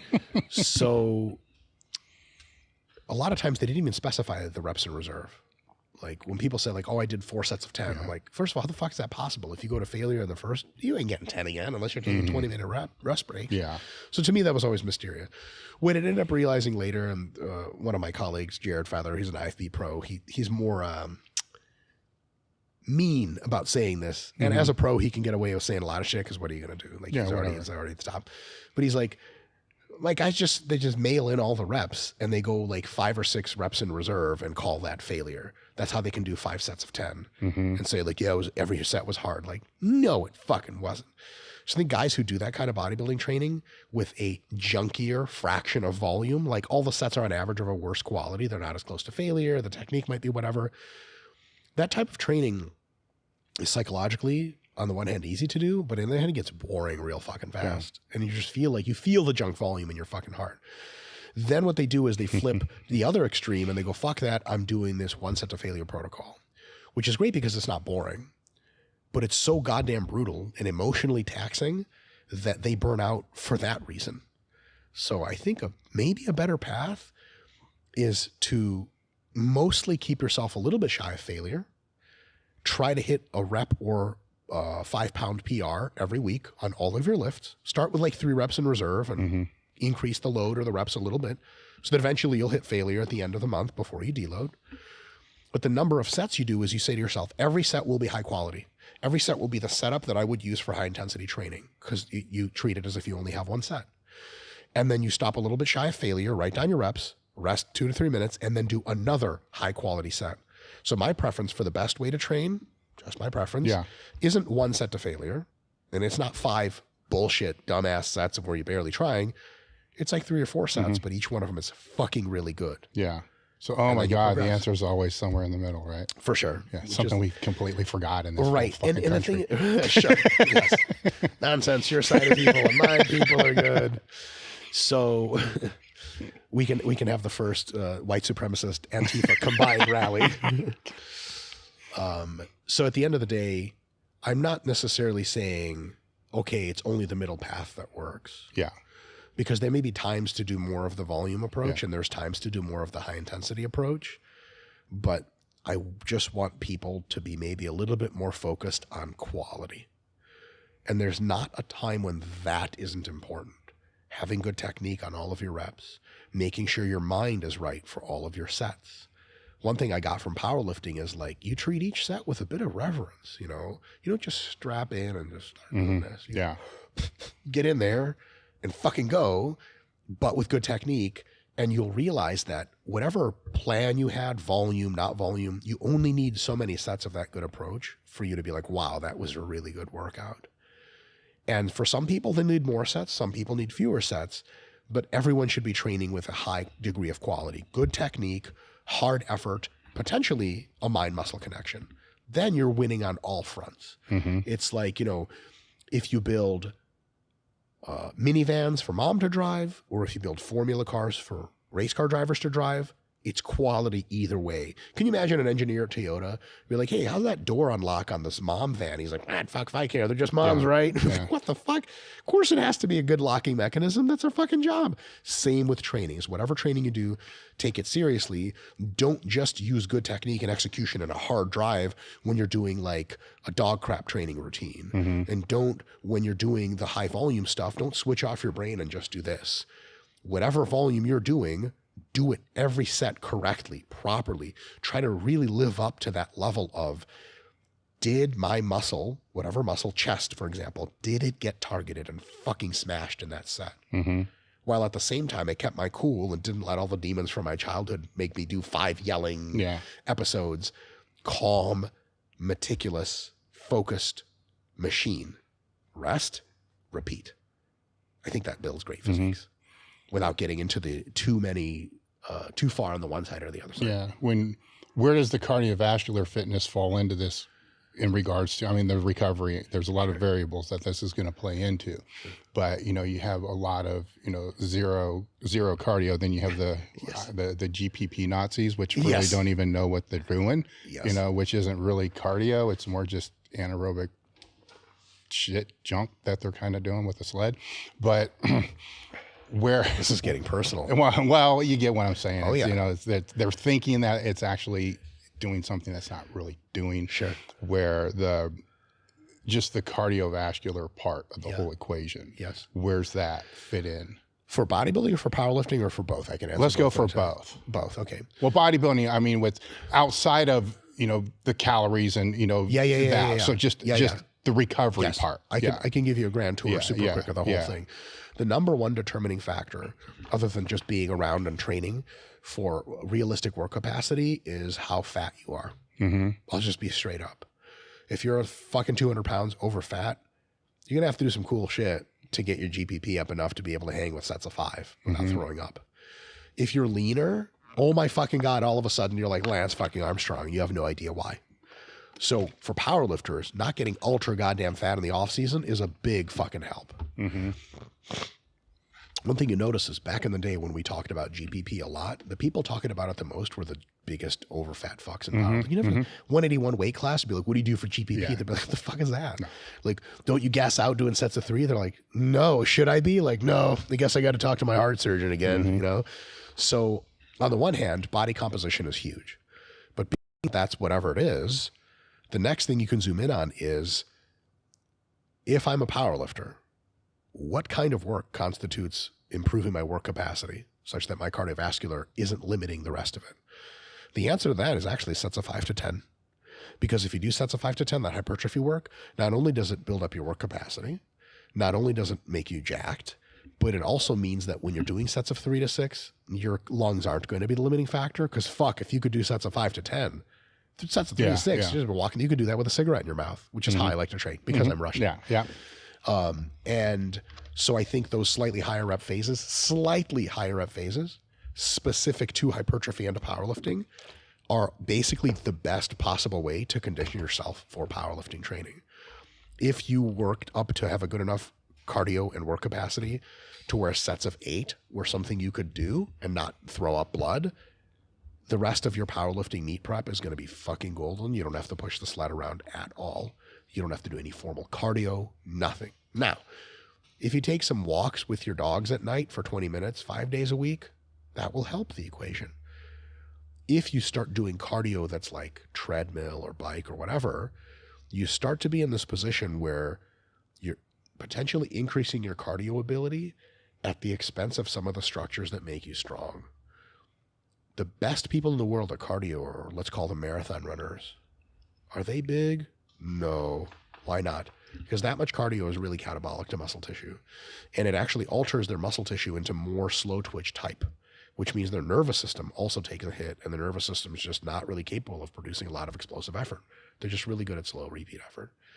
In order to chase that dragon of good cardio, you don't want to become so good at cardio that you become shitty at everything else. For example, stupid analogy, but like, okay, let's say we have a fighter pilot and we want to make sure that they're as safe as they can be on the ground if they get shot out of the sky. Whether you give them a 9mm and they pack it in and that they fucking inject, that's it, that's all they have. You'd be like, well, hold on a sec. What if we give them a fucking Gatling gun? Okay, how much room is that going to take up in the cockpit? They're trying to maneuver and there's a fucking Gatling gun right here. Like, if I have to eject, I'll still have a Gatling gun. Like, it's getting in the fucking way. So I think some people have this temptation of where they so don't like to be in shape during lifting that they're like, man, I got to fucking hit the cardio harder this off season so that I'm like okay with sets of 8 and not throwing up. Well, hold on a sec. Sets of 8 are where you're supposed to not be okay with as a powerlifter. You're supposed to be throwing up from sets of 8. So that when you get to sets of 3 to 6, you're not throwing up. And when you get to sets of 1 to 3, you're fucking totally golden. If you call yourself a powerlifter, the thing you have to get conditioned to is sets of 1 to 3, because that's what actually matters. And the way you do that is sets of 5 to 10. That's probably the best way to do it without doing anything extra. Can you do a little bit of activity on top? Yes. Can you control your diet and get a little bit leaner? Yes. And that's all that has to be said about that. For bodybuilding, cardio as far as conditioning for training, oh my fucking God, bodybuilding training is more than sufficient.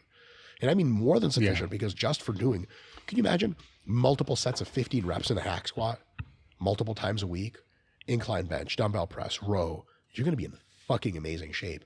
And because bodybuilders especially have a reason not to be fat, if you're walking around 11% body fat and you can do sets of 15 and you have been for weeks, man, you're in real good cardio shape.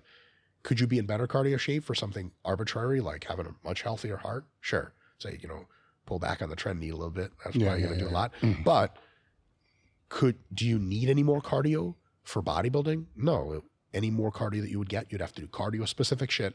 And that would start to impinge on your ability to actually train, recover from weight training and all that other stuff. So I'd say keep the cardio as sport specific as possible and just do slightly higher volume. So the reason of doing light cardio for circulation to be able to move nutrients to help you recover is bullshit. So the big problem with or that is it's not enough. It's not clear to me or most of the scientists that nutrients have a limiting factor of like blood flow.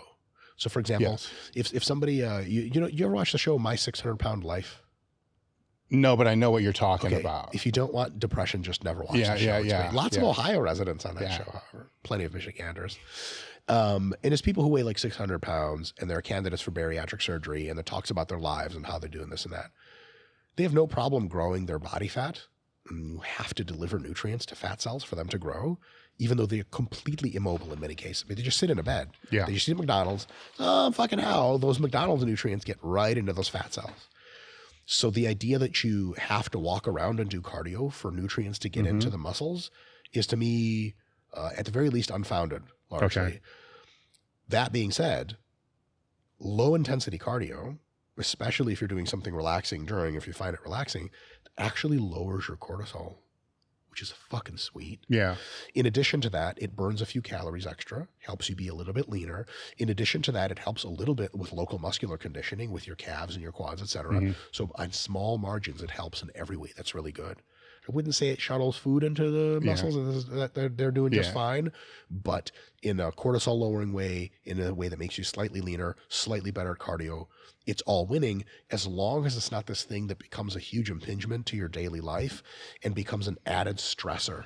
So like if you're like, all of your training is going incredible, your work is going great, your meals are awesome, you're lean, your work capacity is great, but your fucking evening cardio sessions on the bike, you just fucking hate them. I can't ever do this shit. I hate this goddamn recumbent bike.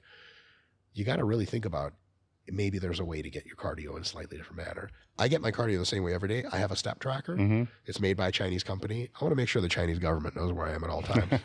Because when the Great War of America comes, hey, China, I'm on your side, baby. I've always been on your shit. JK. No, but people actually ask me on YouTube, they're like, the Chinese government keeps showing it. Great. They'll know that I'm in fucking Detroit, Michigan. Sounds good. They'll drop a nuke right on me. But the step tracker tells me how many steps I'm getting. And it's really like a cardio tracker because steps are cardio. Yeah. So to me, I have a goal, like my off-season goal is 9,000 steps a day. I get that. And that's the same thing as being on a recumbent bike for 20 minutes, except spread over the whole day. So I use that to make sure I'm getting enough activity. And I think for most people, especially bodybuilders, just keeping track of steps is abso-fucking-lutely good enough. And my last 2 preps, I did with 3 preps, did with 0 formal cardio, just step tracking. Take my steps from 10,000, bump them up to 13,000, keep that the entire prep. At some point, you realize it's actually really hard because you're like, I don't want to get out of bed, fuck walking around. 13,000 steps later, that's a lot of burnt calories, incredible cardio shape, all those benefits. But all of this is just moving a little bit during the day, and I don't have to get on a fucking treadmill to do cardio. The other problem with cardio on a treadmill or on a recumbent bike is the human body's really good at tricking you into doing less shit. So if you have a bunch of training to do and a bunch of work and worries, and then you have like a nightly 20 minutes on the treadmill, subconsciously, you could be doing much less walking around and moving during the rest of the day.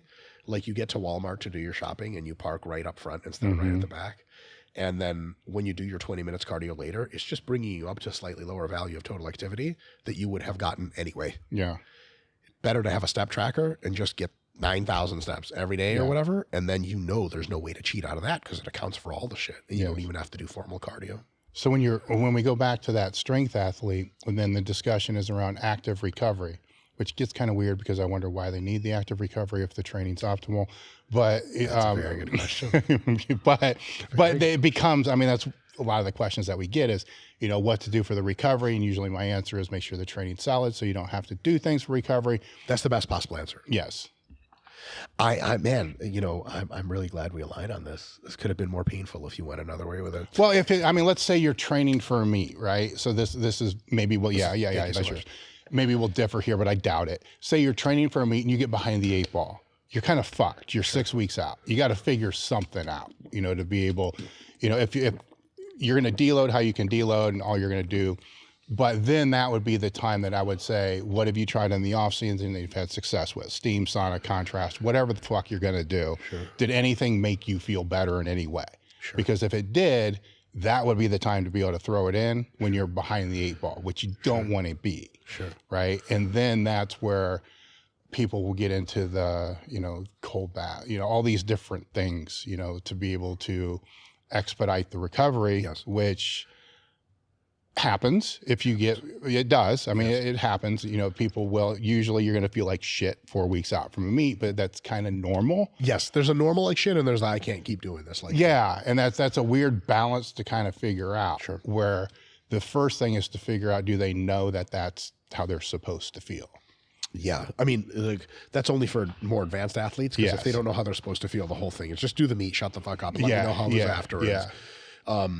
But they look for these, I guess it's hacks. Like they look for these hacks, yes, right? Little sprinkles. Like, can I add an extra recovery? So there's a slightly more boring conversation and a slightly more interesting conversation about that. The slightly more boring one is that, to quote my colleague and friend James Hoffman, you don't recover by doing more stuff. You recover by doing less, because recovery is your body healing itself. And if you ask it to do more, it's just more to heal from. So people say, I'm walking on the treadmill to recover. Like, interesting.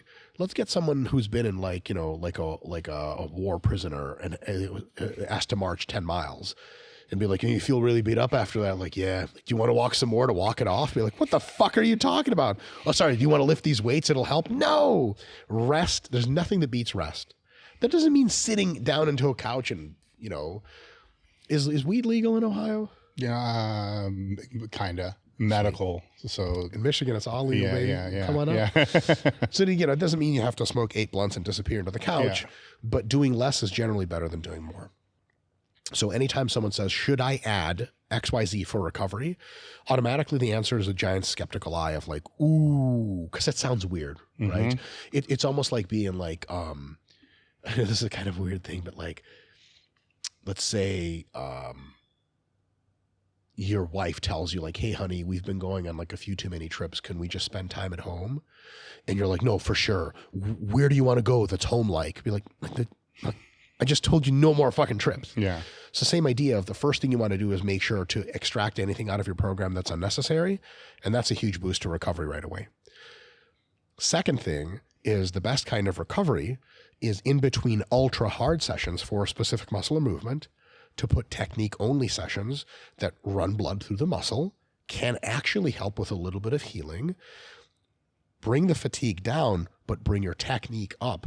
Training for technique of the lift doesn't have to mean grinding under heavy load. So for example, and this is a huge beauty of the Louis Simmons West Side method, I'll take a hard line here. The dynamic part of the dynamic effort method is dick to do with good powerlifting because nobody measures how fast you fucking move the bar. But what Louis did with that system was he had you go ultra fucking hard and heavy earlier in the week. And later in the week, it was easier and less and light. You recovered from that to some extent. So the next Monday, you can go even harder than you've ever done before. So what I would say is, if you're having a really hard time recovering from deadlifts, take your volume for deadlifts and cut it by 1/3. You're doing 4 sets typically. Now you're doing 3 or 2 sets or something. You do 6 sets, now you do 4. Take 3 sets at 50% of your deadlift 1RM and do 3 sets of triples couple days later, just for technique. You're going to run blood through all those muscles. Your technique is going to improve and your work capacity is actually going to go up. All the beautiful things happen. But that's not from treadmill walking. That's from specific lifting for the task at hand. Weightlifters, a ton of their work is submaximal. Like, how often are they grinding shit? Not so often. A lot of times they're grinding, and sometimes they're just doing really fluid movements. You're like, what are you doing? Warming up? The whole session's warming up. That's what proper active recovery looks like, is a warm-up for your technical lifts that never ends up grinding anything or doing anything crazy, but it's specific. So if you have a few times in the week where you squat or bench or deadlift, but with really light loads for technique, that already checks that box of active recovery super fucking well. That's the boring stuff. Yeah. The slightly more nuanced stuff is there is a difference between recovery and adaptation. Mostly they're on the same road, but they can split. For example, if you take ibuprofen or any other anti-inflammatory, what it does is it allows you to very quickly shut down the inflammatory pathways that are a big part of recovery adaptation. Because it shuts them down, you're much more ready to perform sooner. You know that tightness feeling you get and pain, that all tends to go away if you take enough anti-inflammatories. And then you're ready that Tuesday to fucking go hard again. The problem is it also costs you adaptation on a muscular hypertrophy perspective. So if you take Advil all the time to train more as a bodybuilder, you're like, you know, kicking the horse in the dick as soon as you get the gift horse, that whole analogy fucked up. But in any case, I get it. like you're doing the good stuff and you're taking the good stuff right out. So it would be really stupid. However, exactly to your point, week 4 of a 6-week peaking protocol, and you are so fucked up, you can't make it to the gym. Sauna has some anti-inflammatory properties for some people. Massage, ibuprofen, definitely contrast and all that other stuff, ice, etc. Yeah. That can start to have those very temporary suppressive effects on inflammation that allow you to come in and hit it hard again, allow you to get under that heavy weight again. Is it costing you future hypertrophy? Yes, but it's not a hypertrophy phase. Who gives a shit? Yeah. It's a peaking phase, and it'll make you really good at that. The slight cautionary tale there is you only can debit card that thing enough until you get seriously hurt. Because if you're like, oh, I know my muscles are damaged, but when I do this contrast bath, I feel great the next day. Like, yes, but you know, that doesn't mean the muscle's super healed. That just means the inflammation that tells the rest of your body, hey, we got to heal stuff over here. It just kind of shut up. You're basically telling it, shut the fuck up. Stop tattletaling on the muscles. It's okay. Yeah. To get you another session on the way to a peaked meet, amazing. And that's when you start to dope that shit out when you need it. But if it's a regular thing you do all the time to suppress that messaging, you have to rethink your plan.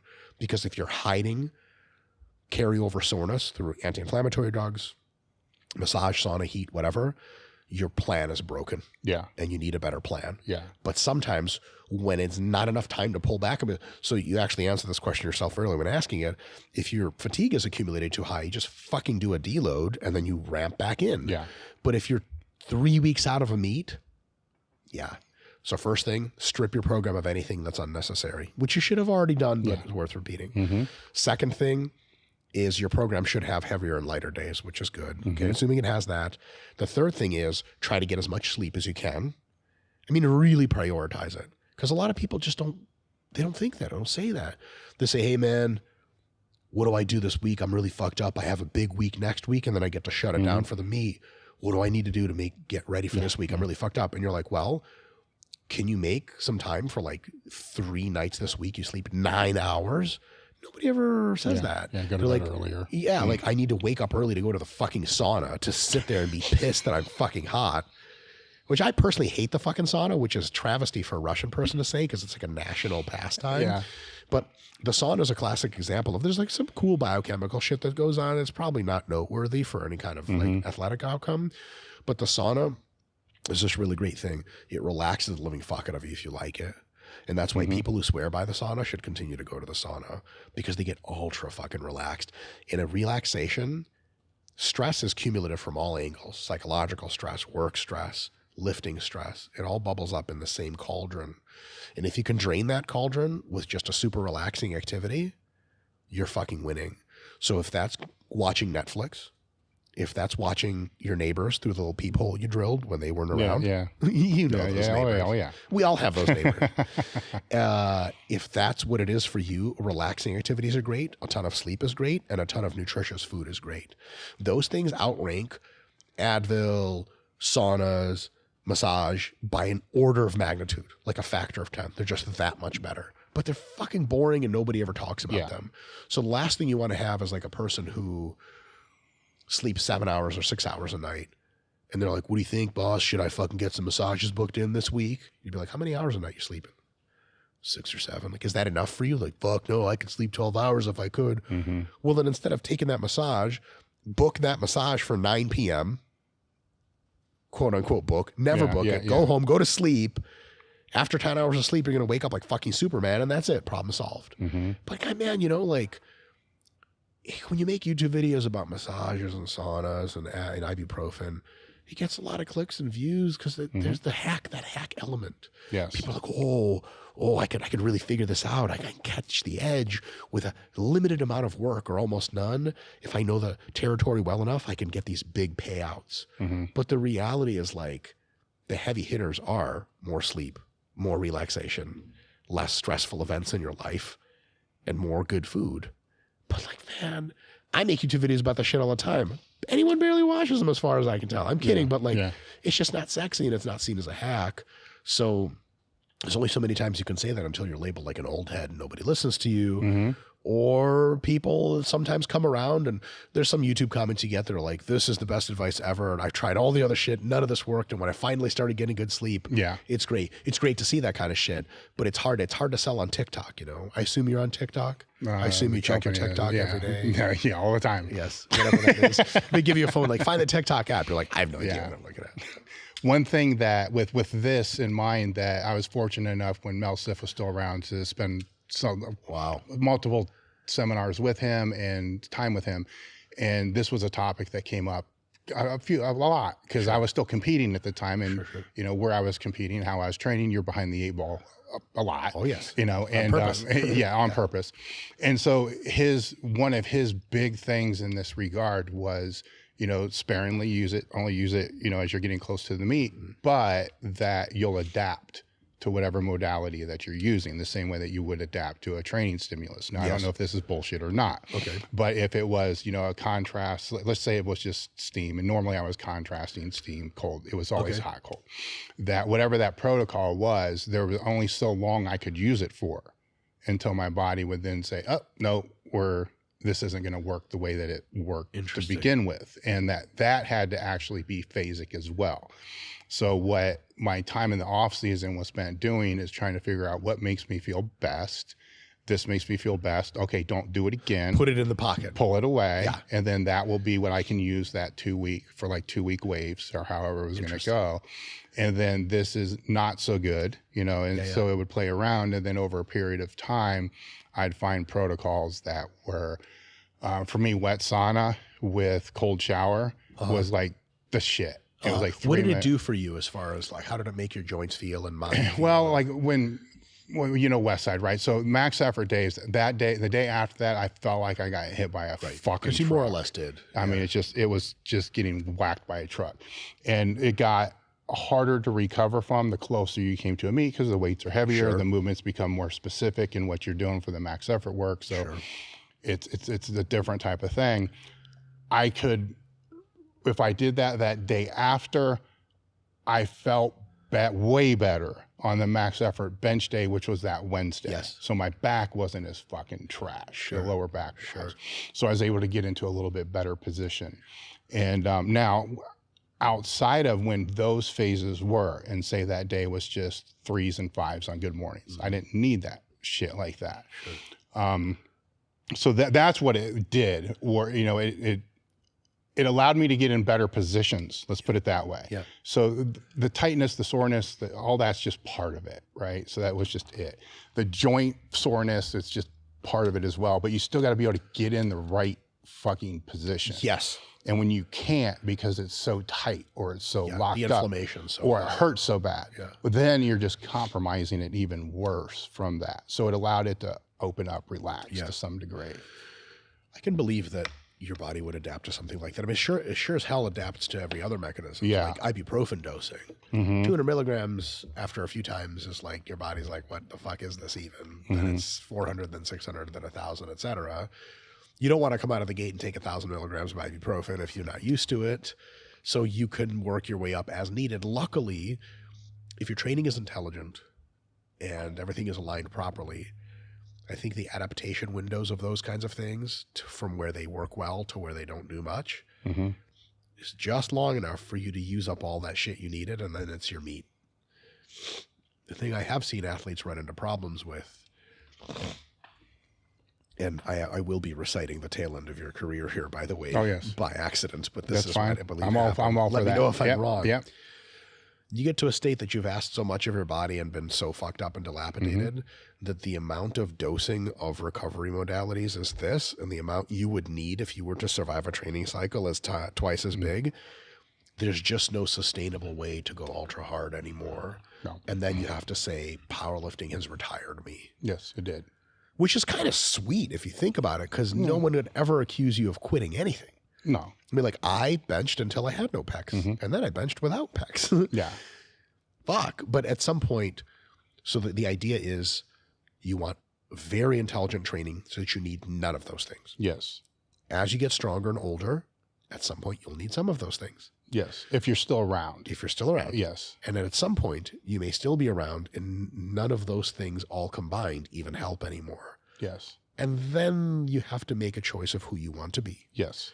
Do you want to be a person in the gym who is a mentor to others, still trains hard as much as they can, but is realistic, build some kind of legacy like you? Or do you want to be curmudgeon-y, old, broken down guy in the gym that's always talking about the next meet he's going to do, but he never makes it to the platform because his hip busts out or some shit? Yep. One of those is very sad. No, I've seen. I'm sure you've seen your share. I know. I've grew up around that, right? So it's you see that, and it's a weird dilemma, you know, when you're on that back end, because throughout my career of it's 83 to 05, there are a lot of times where you're just not making progress for a couple of years, and boom, it jumps. Then a couple of years, boom, it jumps. So you don't always cut off and say I'm done. Yeah, you always think, okay, here it's going to go, and it's terrible. The best thing that happened to me is my shoulder froze and I couldn't grab a bar. Sure. And it's like, okay, shoulder replacement. I don't like the outcome of that because most people don't train after a total shoulder replacement. So no, thank you. I'll just not squat. I'll use a safety squat bar. Had that not happened, I don't know though, because when you see your placings drop, you see your rankings drop, and I was always one of those guys that I don't want to lift as a master. Nothing against that. I feel you. It's just nothing at all against that, but that was not me. Like, I'm going to lift in the open category. You want to put your sword into the ground at the end. There's where it's going to be. If I got to start I hate the fuck it. If I'm going to start compromising by trying to go to other divisions where I can rank better because of age, then I'm done. Then you should be, in my mind, I should be done. Yeah. For you, that's as much truth as you'll ever say. Yes. And so there was a point in my career, the scary point, but the cool point, just depends how you want to look at it, to where I went from the long-term thinking, I want to qualify for the nationals. Then after I go to the nationals, I want to try to get to the worlds. How am I going to get to the nationals? Well, I'm 3 years away from that. How's this going to work? Yeah. And then making my way into Westside and then getting there. And Louis, when I got there, in my brain, I was done. I was worn out. Professors were telling you hit your genetic ceiling, whatever the fuck that means. Sure. Everything is being torn apart, all this. Before I got to Westside, I was tearing shit all over the place. And you get stuck in a mindset, linear. It's linear. It's just it's the same shit all over the time, And so then when Louis got a hold of me and convinced me, and it was him, Chuck, and Matt Dimmel, and a few other ones, that just try this shit, just do this. Sure. Then my mind changed. My mind changed from, if I'm going to go back and I'm going to do this, because now I'm graduated, so I can have a career, or I can just fuck it, I'm all in with this. Yeah. And if I do this, I'm not going to leave the sport asking what if. Yeah. And that was the one thing. The other thing was my mindset shifted from here's where I need to be in 3 years to I got one more year.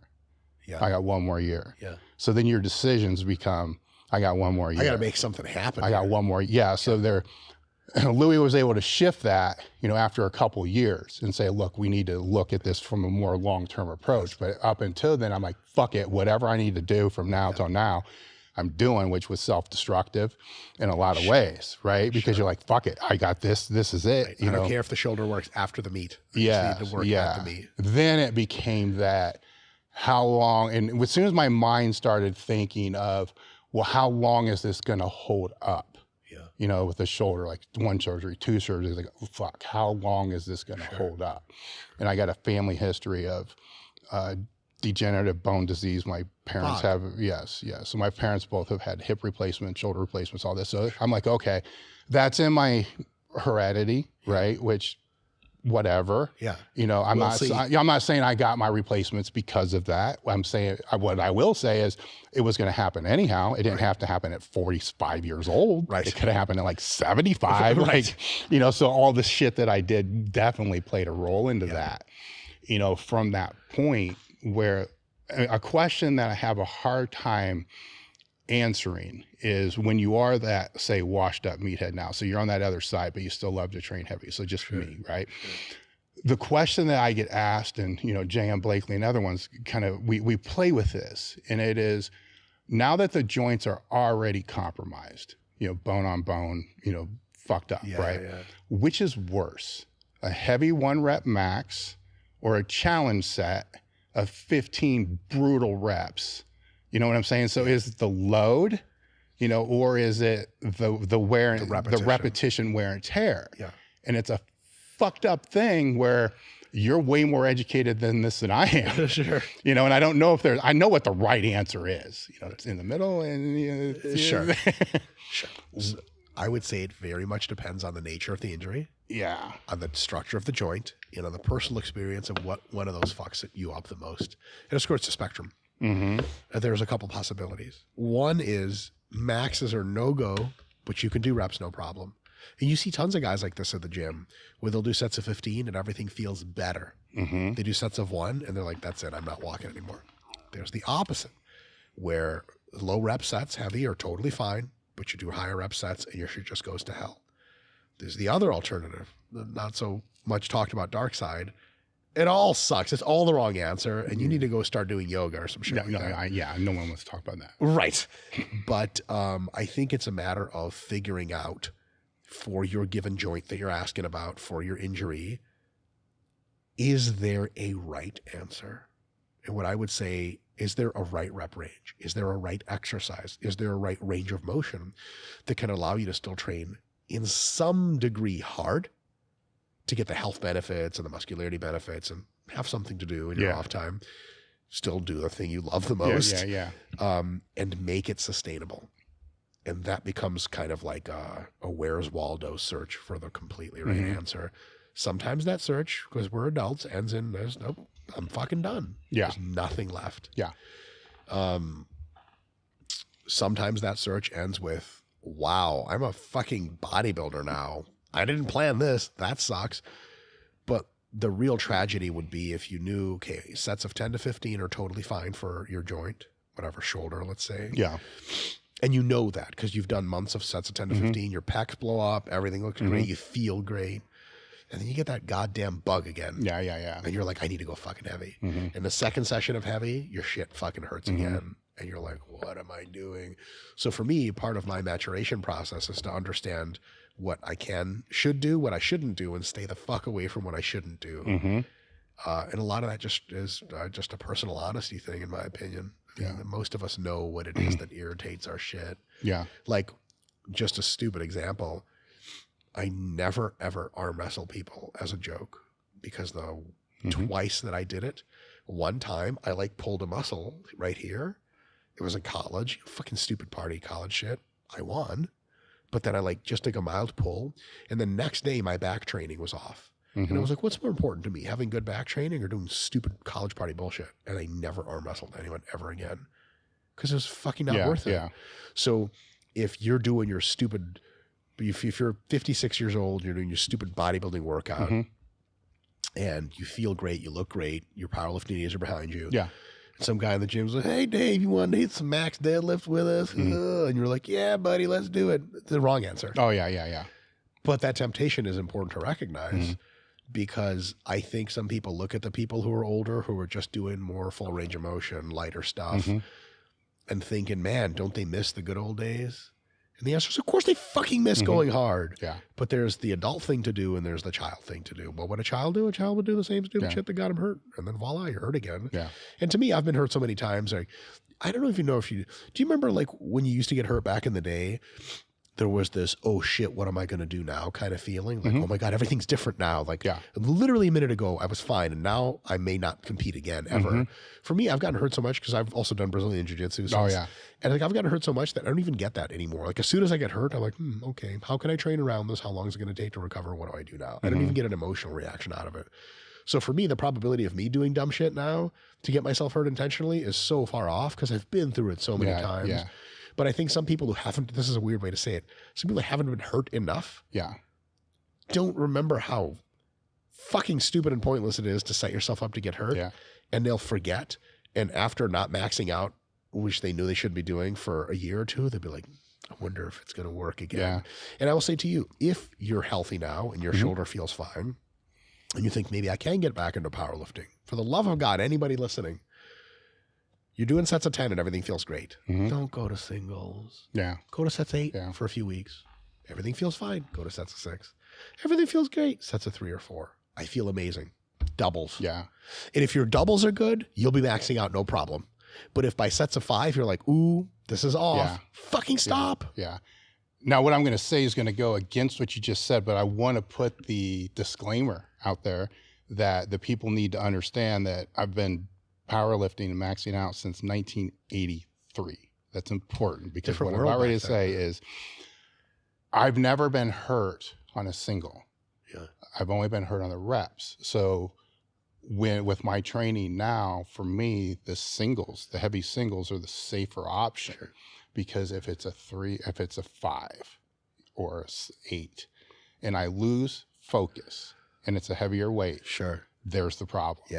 Boom. You know, that little, now I don't lose focus in the single. Now, to your point to what you just said, I agree 1,000% right? Because most people don't have that degree of tightness, focus that I'm going to have, you know, in that rep. You can just see in the stupid shit that I do. The one rep, the time under tension per se, starts as soon as you get under the bar. It's like 15, 20 seconds to do one rep. You know, that's just setting break. For a lot of people, that may be 6, 7, 8. You know, it depends how you want to kind of look at that.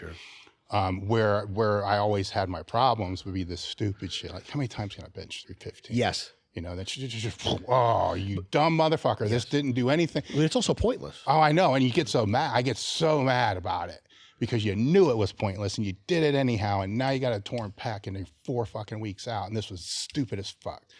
And the worst possible injuries are the ones you do that have nothing to do with preparing you for your sport. Well, that isn't that much.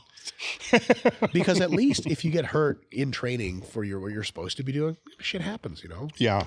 But if you get hurt doing dumb shit, oh man, that is rough. I remember I used to, like, when I was partying with friends, I used to try to jump onto high objects because as a power lifter, my like jump to height ratio is pretty cool.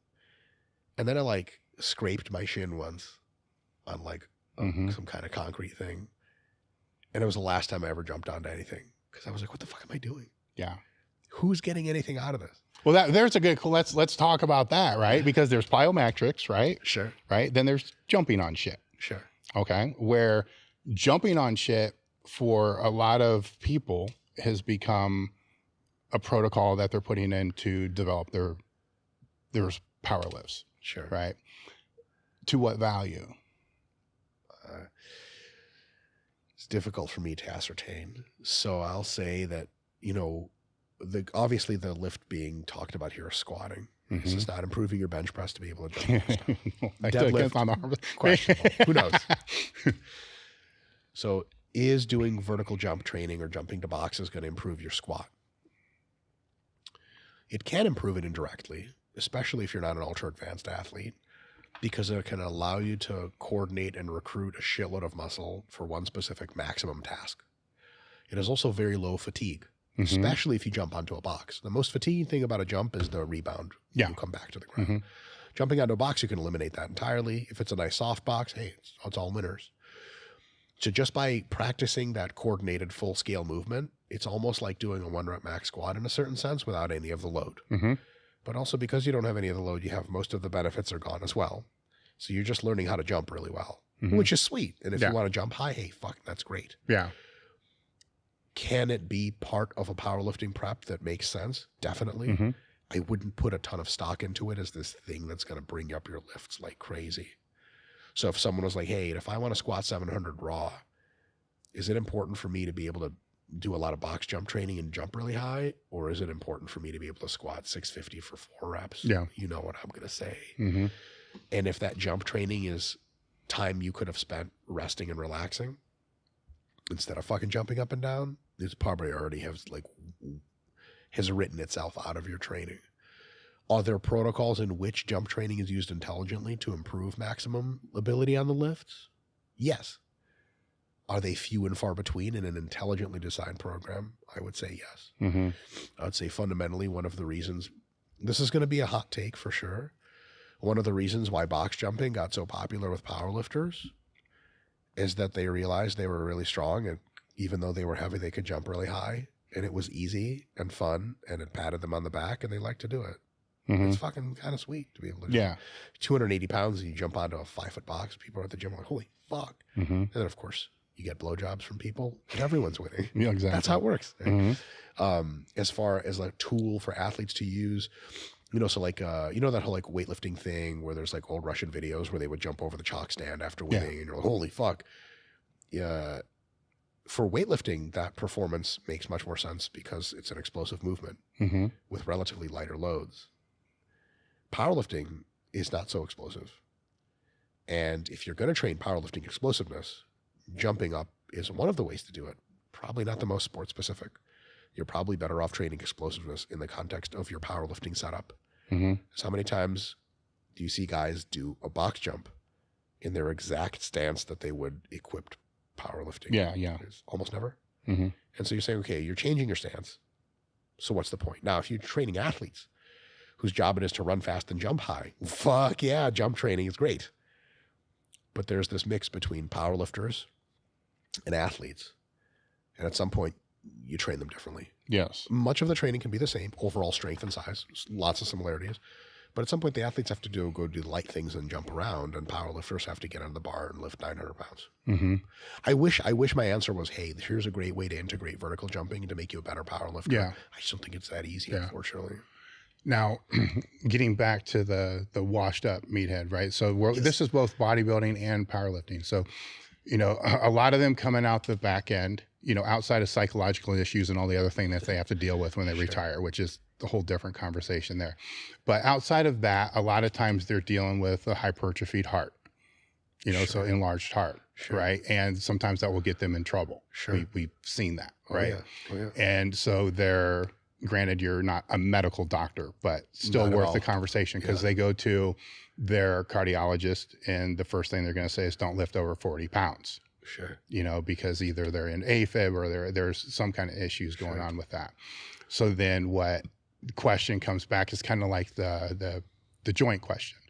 Like, okay, if I'm going to do this, then what would be better? That hard bout, for one Valsalva maneuver, that's it. Open, closed, the aortic valve opens, there you go. Yes. Then there's after that, or the higher repetitions under great strain, because they're over time, the heart will, slowly, maybe, come back, right? Maybe. But you see what I'm saying? So they put their whole life into it. This is probably going to happen more on the bodybuilding side than it's going to happen on the power. They put their whole life into it, and then they're being told, don't lift over 40 pounds, which they've been told that since they were a teenager. In every context. Yeah. So then what's the option here for them that would be the best for, granted, we don't know what heart issue we're talking about. We're just going to talk about just generally enlarged. So the first thing to do is to always take your doctor very seriously. And if you don't like what they're saying, get a second opinion from an also medical doctor. The second thing is generally for people who are coming off the back end of a bodybuilding career and maybe have some not so great heart stuff going on. I think their traditional bodybuilding-esque training is very good for them. What needs to stop is you need to either get off gear completely or go to TRT, probably TRT, because your nuts are gone anyway. And I don't mean TRT where you run 600 and tell people it's TRT. I mean actual TRT, like even sport TRT up to 300, fine. But like not the crazy shit. So come off tons of gear. Another thing is come back down to, I'm going to say this is going to sound weird, as light of a body weight as is reasonable. I'm probably 2 to 4 years away from, short of getting struck by lightning or dying of steroid abuse, I'm about 2 to 4 years away from retiring from bodybuilding. So I've done almost everything I want to do in the sport, and I'm trying to live like a little longer than the next 5 years. So right now I weigh 245. Within several months of me stopping bodybuilding, I will weigh 190 pounds. I'll hang out there for a few, and then I'll probably float down to 160. I'm 5'6", bro. 160 is like a child's weight. It's offensive. Depends on if you want to live. Want to live a long time, you weigh less. And try to stay as lean as you can, and also be as physically active as possible outside the gym. That 10,000 to 15,000 daily steps. Maybe get involved in a sport like cycling or something if you're competitive. Running is a fun idea, except it's just so hard on the joints, you know. Get smaller, get healthier, get leaner, or stay leaner while dropping lots of muscle. And then train normally, push yourself hard in the gym, constantly work with your doctor to do the kind of heart imaging that's required to see how the progression goes. And in most cases, it's the really high body weight that'll get you. In addition to that, a lot of people get into heart trouble because they've been derelicting their blood pressure management for a generation. So blood pressure is number one, but if you lose a bunch of weight and come off a ton of gear, your blood pressure is going to go down. What I would say is, first and foremost to anybody listening, if your blood pressure is out of line, that has to be treated with drugs ASAP. I mean, like in the next week. Once the doctor gives you, because there's no amount of drugs, anyone who, short of having like some kind of stick through their heart, they can lower your blood pressure as much as they want with drugs. And drugs are so advanced now, they basically cause no side effects and nothing. You can get the blood pressure in control with the drugs, and then come off the gear, reduce the body weight until you need either fewer drugs or no drugs at all. The goal isn't to get to no drugs. The goal is to have fucking low blood pressure. So even those that are blasting right now should be controlling the blood pressure. 100%. 100%. Like when I blast, I take more blood pressure drugs. Because blood pressure is really bad for you. High blood pressure is really of course. bad. So those are my biggest recommendations for guys coming off of a bodybuilding career with some heart shit, we'll just call it, is the being big time of your life is over. If you want to continue to be big, you can, but you understand that you're explicitly making a trade-off of longevity for what you can call quality of life.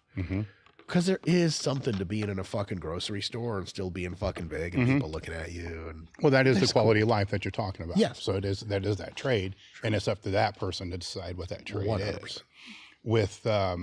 With the body weight, to circle back to what my orthopedic told me when my first hip needed to be replaced was, you know, there's 3 things that play into this. You know, the first is genetics, but I expedited that. Yes. I'm not going to bullshit anybody on that. I'm not going to be that person, right? Everybody's like, no, it wasn't the training. It had nothing to do with that. The second variable was the body weight. You know, he said, look, you've been over 240 pounds since you were 17 years old.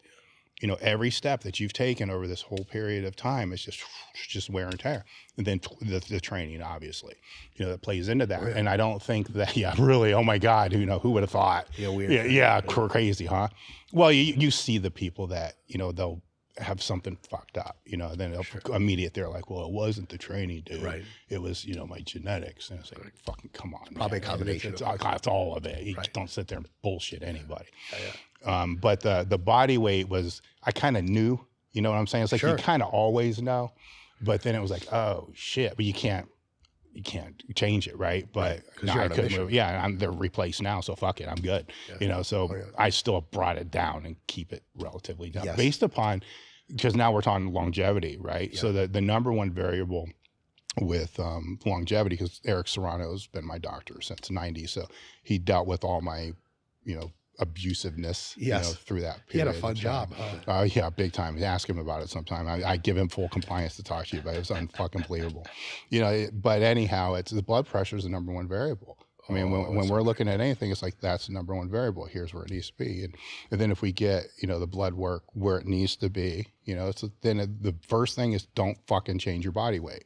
Don't go up, don't go down. Keep it right here. Yeah. Then we'll decide, 6 months later, should you go down? Because every time you make these, and for me, they're radical changes. It's not like slow crash. It's like, whatever it's going to be. Things just fuck up, it gets worse. The older I got, the worse it gets. Yeah. But and I don't think people pay the attention to it, that they write it off. I know I did when I was younger. It's like, fuck it, the blood pressure's high. That's good. I'm purple. That means I'm ready. Being purple was cool back then. Yeah. It's like, fucking, I'm ready. That just means I'm ready. Where today, it's they don't have to be purple. No. They shouldn't be. No. Because their recovery will be better as well. Yes. High blood pressure helps you with nothing at all. Exactly. But you see what I'm saying? Sure. I think it's worth expanded discussion so people can wrap their fucking head around this, because the meds are not bad. No, they're much better than having high blood pressure. Oh, yeah. And it's the same people will strangely tell you, I don't want to put artificial shit in my body like these medicines. Like, motherfucker, who you think makes your trend, you dumb asshole? Is that natural? Does that grow on trees? Yeah. I've been waiting for a trend fruit my whole life. I still can't pick it off the vine. Exactly. Cattle implants. Right. It's not a bad idea. Another thing is, just because something is artificial doesn't mean it's bad. Like, well, I don't want to take these blood pressure drugs, man. They're unnatural. Like, do you like air conditioning? They're like, yes. Like, that's fake. Mm-hmm. Go out in the sun, motherfucker. That's natural as hell. Get a snake bite. Mm-hmm. Rub dirt in your wound. Like, wow, now hold on. Blood pressure drugs lower your blood pressure, and we have all the data in the world to say chronic high blood pressure will fucking kill you. Yes. So take the fucking drugs. And a lot of times people say, well, I don't want to be dependent on these drugs. Which is a statement I understand where they're coming from. Because it's weird to have to take a pill every morning. Yeah. I've been taking supplements so goddamn long as a bodybuilder. This shit is not novel to me, but I get it. Yeah. Then you have two choices or two outcomes. One is you make the rest of yourself so healthy, you don't need the drugs anymore. Or two, you make the rest of yourself super fucking healthy, but for a combination of aging or genetic factors, you still need the blood pressure meds at a lower dose in order to keep the blood pressure in check. Well, at that point, it's like this technology that can save your life by 5 years or 10 years, and you just don't want to take the pill. Mm-hmm. Why?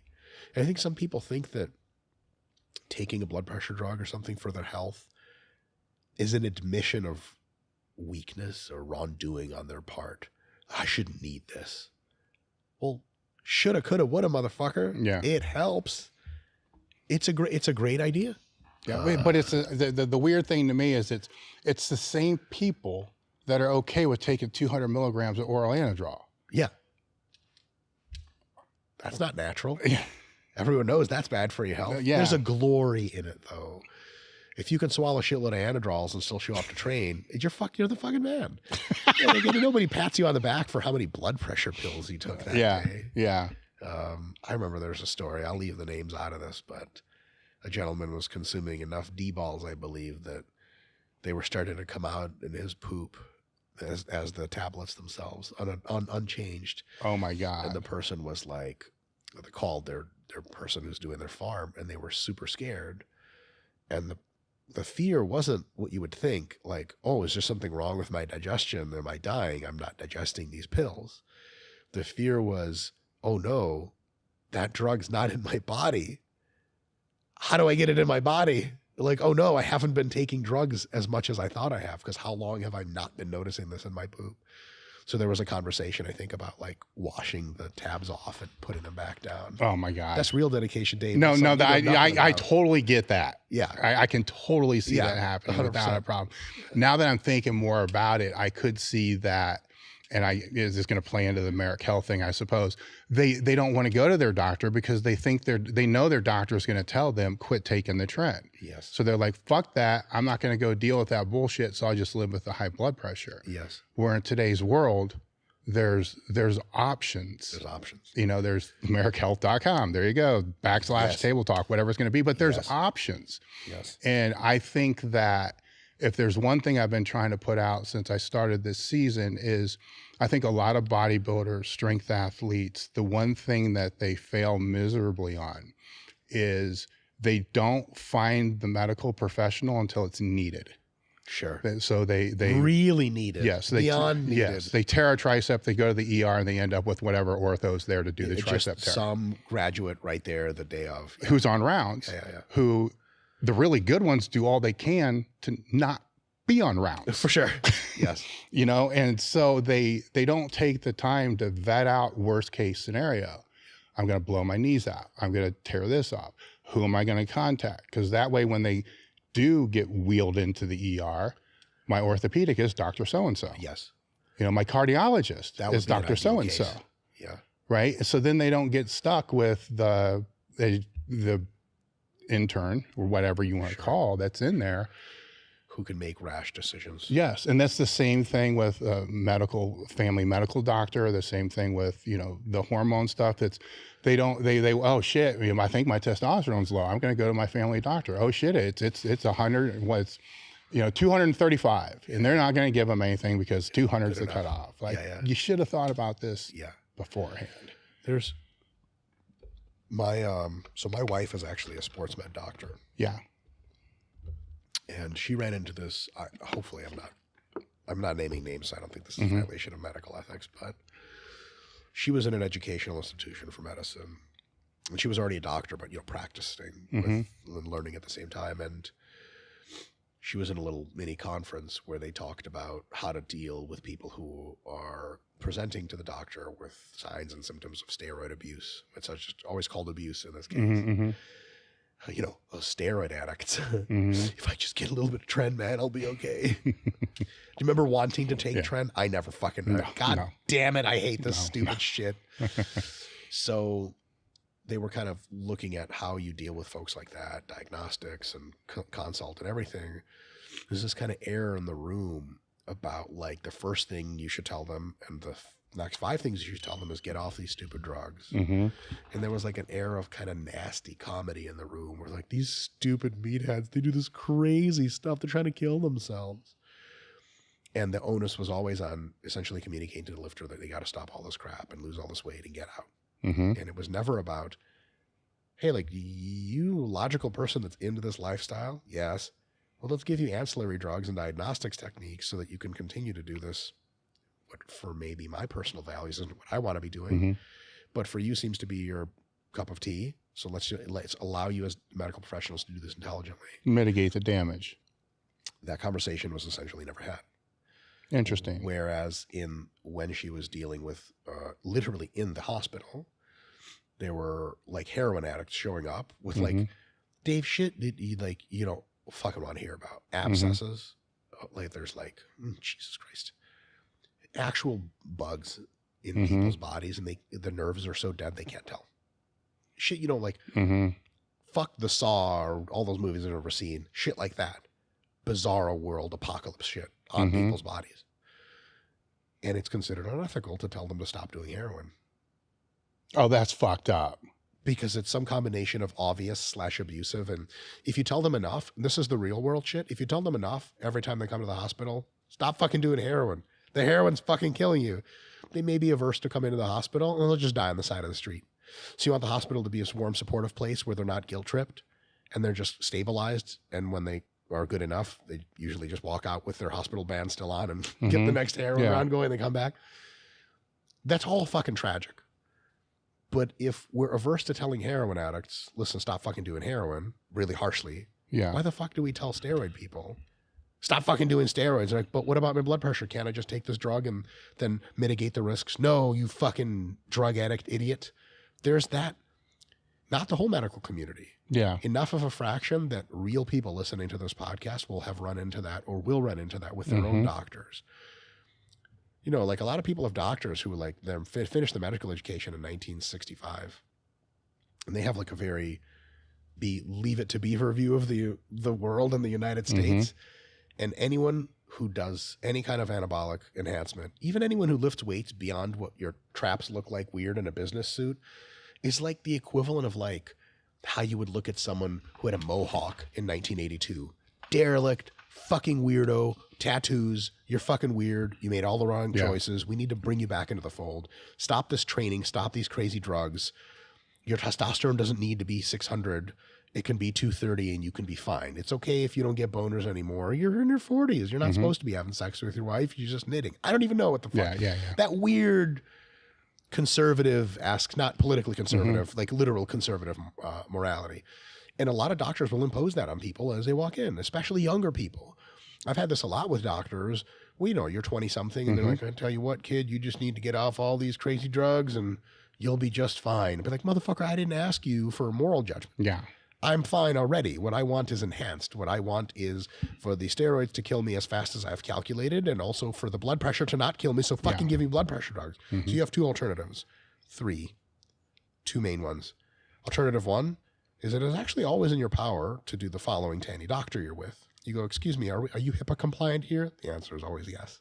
You know, the HIPAA, the privacy, which means you're allowed to tell them about the drugs you're taking and they can't tell the cops to arrest you. Yeah. Also, it'd be strange. You get a cop in a Walmart parking like, this guy's on steroids. He's going to be like, oh, look, man. Okay. Yeah. So is half my force. But first of all, you can always tell your doctor, hey, listen, I'm on anabolics and this is an intelligent thing that I'm trying to do. And I'm trying to do it with a risk mitigated fashion. So can we please get the following blood work going? And I want to know what else you think we should be looking at. And I want to take as many steps to ancillary medicines so that I don't kill myself as fast as possible. This is a thing I've thought through.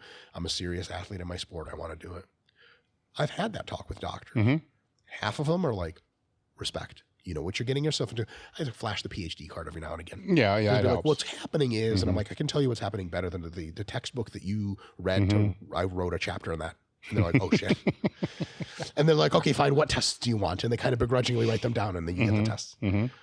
That's option 1. And that's like, look, if you live in the middle of Nebraska and you have your family doctor and there's nobody else for 50 square miles, you might have to like raise your voice with the guy. Like, listen here, Jim. You know, maybe not call him that, you know, like Dr. Stanford or whatever his name is. Yeah. Please work with me here. And that sometimes works. It's not always just your doctor says XYZ. You can just tell him, look, this is something I'm doing. Let's get it done. And you can even bring up an analogy. Look, I'm sure he sees a lot of people from the town, factory workers. Jim Bob weighs 350 fucking pounds. He works at the factory. He goes to that doctor every 6 months. And every time, same conversation.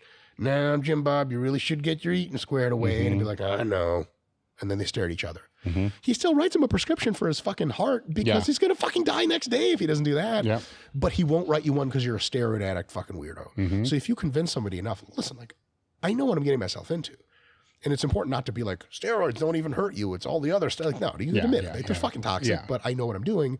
At least, maybe I don't know what I'm doing, but I've accepted the risks. Some of the doctors will be like, hey, word up, here's the best I can do. If that doesn't happen, then you go to Marek Health or somebody else external, whether it's an external doctor, a human doctor you go to, or you go online nowadays. Say, my fucking doctor at home doesn't understand a goddamn thing. Here's my blood work. Here's where I want to go. Please fix this up for me as best as is possible. And then you have a lot of opportunities to do your best versus just your family doctor tells you to go fuck yourself. And then you're, I don't know, quit steroids and marry a nice girl. Yeah. You know, not the exotic one, the nice girl in town. And then have your life with your 2 kids that you hate and think of suicide every day. Well, Am I just talking about myself? On the worst side of this is that false stereotype that the athlete could get when walking into the office.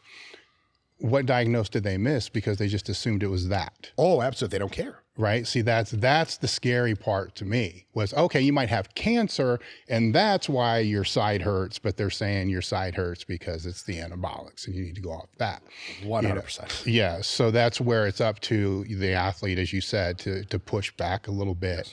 I've always, and this is just me, if anytime I see a new specialist for anything, I have I'm like Roadhouse, you know, I have my medical records for like 4 years. It's like, here's my blood work for 4 years. And then they have a long time to read that to make any sense of it. Well, but not only that, there's I have an inverse relationship. It's kind of fucked up with the hemoglobin with my test ratio. Oh, interesting. You know, it's really fucking interesting, but I got 4 years to show how fucked up this is. Sure. So I can always, when they start pushing on that, I'm saying, so what you're really telling me is I should take more shit. Because here's 4 years to show you every time my testosterone rate was 900 or 1,000, hemoglobin's lower. But when it was down to 250, hemoglobin's too high. It's too high. Like, why? I don't fucking know. We're working on that one, but that's the thing. You know, how many things are they going to miss? A lot of times they don't care. And a lot of times the answer is a ton. And at the end of the day, you have to be an advocate for yourself. Of course. I'm not telling you to go in there and yell at your fucking doctor. No. Like, here it is. Here you go, old man. Well, that, you know what, to be completely honest, that may be why they're in the position they're in, is because 20 years ago, the people were pushing back. Sure. You know, being fucking assholes. Yeah. So then they get this meathead powerlifter, bodybuilder, asshole thing. Yeah. Because that's how they were treated. Who knows? Yeah. Actually, how much of the story can I tell without revealing anything? I suppose there's no names involved, so we're all good. I have a colleague that works for RP. He's actually a former equipped powerlifter. He would love to come on the podcast if you Oh, yeah, I love it. He is actually a medical doctor and an RP coach. And so he's been in situations before where he's trying to get people in his practice to open up about obvious gear use. And they're like, you know, but he's been around the block. Yeah. He knows all the fucking shit. Yeah. So he's like, there's one guy, I don't want to tell a story around this one guy. He was like, he tried the formal approach first, where there was like another nurse in the office or whatever in the room. And he's like, so you know, you're using anabolic steroids. And I was like, no, fuck no, absolutely not. They're like, okay, great. Come around, get some vials here and there, come back, do some tests, come back and be like, all right, so you taking anything? You know, they're like, no, nothing like that. Like, okay, cool. Comes back around, he's like, so he just like, fuck it, I'll just bro him out. So he's like, what kind of gear you running? He's like, well, man, so I'm running and he goes, and then he stopped at some point, and my buddy's like, what else are you running? And he just kept going. And he's like, that's cool. What else are you running? And he just kept going. And at some point he got what he thought was like a realistic estimate of what the guy was doing. It was fucking grams of shit. Yeah. And it was like, unless you were sort of weaved into that, he wasn't going to say it, which is understandable. Because the last person was probably like, you fucking moron. You shouldn't be doing that. You drug addict. Get the, you know, like stop, get off all of it. But there's a very big difference in you meet people where they're at. Some people are ready to give it all up and quit steroids because it was always a stupid idea. And look, like there's people like that. Like for all the serious motherfuckers like you and me who put our life into this and like we got a lot of real good shit out of it. There's people who are just like, sorry, New Jersey people, I'll just use your state as an example, like Jersey bro who like gets into drugs just because that's what people did. And now he's big and jacked and he doesn't even like it anymore. He just keeps using drugs because that's what everyone does. And he's just better off coming off all the shit altogether and going on yoga retreats. And he's 50 times happier. He's not a goal-oriented athlete. You know, it's just a person who just does drugs. So it's great. Some people should be talked out of doing them. But there's other people that are willing to come a certain way to make their drug use either lower or safer. And I think as a doctor, it's a good idea to try to get them to do as much of that as possible. Potentially there's none. Potentially they don't move at all. Yeah. But you got to at least try. Like, you know, if I'm like, you know, like, so like on a personal political level, I'm like a super big anti-communist. Like fucking hate communism drives me insane. But if I'm talking to a communist, I can be like, the next thing you say, I'm going to rip your fucking jaw off your body and stab you with it. Because you're the enemy of everything I stand for. That's cool. It's not so useful. Because then they either shut the fuck up and still are communist on the inside, or they start yelling at me and I'm like, well, I'm not really going to kill you. That's nuts. What can I do is try to talk to them, see where they're coming from, and try to see if I can weave their love for communism into maybe a tiny bit of skepticism about it. Like, for example, I was talking to one guy once about communism in the gym, of course. And I was like, listen, man, like real talk. I'd love to believe in this shit if we just got some like real life examples of it, like for sure working. It was like, well, like Catalonia in Spain during the 1920s. And I was like, I hear you. But like, if I'm going to change the entire US political system to get this utopia going, I'm going to need a little bit better evidence than like one time in Spain. And he's like, honestly, I hear that. I just don't suspect that man is nearly as communist as he was then now. Cause I was just a little bit of moderation. So if you're a medical professional and somebody who's using steroids comes to see you, it's probably not good to like tell them, hey, communism sucks, or the equivalent of like, just stop all of your gear. You'd be like, hey, listen, man, like there's smarter and dumber ways of doing this shit. Let me know what you're taking, and I'll ask you, like, how much of this do you really need, and is this unhealthy or what? And maybe we can pare it down, and we can look at all your other factors and maybe give you some blood pressure meds, or at least get you monitoring your blood pressure regularly, get some heart stuff going, and then you're meeting them kind of where they are. And I think that's ultimately the approach that's most effective, and dare I say, most compassionate too. Yes. Because like if you're a doctor, you're a smart guy, you got it all figured out. You got a 25-year-old in front of you who's maybe not even that smart. You're not going to like. Can you imagine telling someone like, well, you just need to quit the steroids? And they're like, okay. And they walk off and you drive your Escalade home later, whatever doctor drive. You're like, yeah, I sure showed that guy. Great. Did you help anybody? No. Is he going to quit drugs? You know he's not. but you really stood your ground. That's fucking stupid. What you could have said is like, hey, listen, there are some concerns here. I totally hear you. You're doing this good thing. Is there a way we can do it smarter? Here are my suggestions. He's like, well, yeah, no, let's get on these blood pressure drugs. I'll definitely start checking on my values every 6 months, and you booked another appointment. Then you can drive your big expensive car home and be like, on the margins, I did a good thing today. Yeah. Well, on my own personal side, it's, I mentioned that my doctor and I butted heads the whole time from 90 until I still competed. But that was a cooperative headbutting. It was, but I kept going, right? He kept butting heads, but he didn't butt heads so bad that I'm like, I'm not fucking coming back for my yearly appointment. So then when I needed it 10 years later, he's there. Yeah. And he knows a lot about you at that point. Exactly. So he could have, been the opposite, get off, do this, do this, do this, do this. But then who would have been there? So that is that compassion that you're talking about. 100%. And at the end of the day, I think doctors I think they sign like an oath in which they're declared to be compassionate, but you're just trying to help people where they're coming from. Yeah. And even if they're going to shoot themselves in the foot 9 times and you help stop the 10th one, that's better than letting them shoot themselves in the foot 10 times. Yeah. I think. And there's that whole moralization thing with steroids, which we could get into, but it would last forever, of it's still considered some kind of moral evil, even more so than recreational drugs.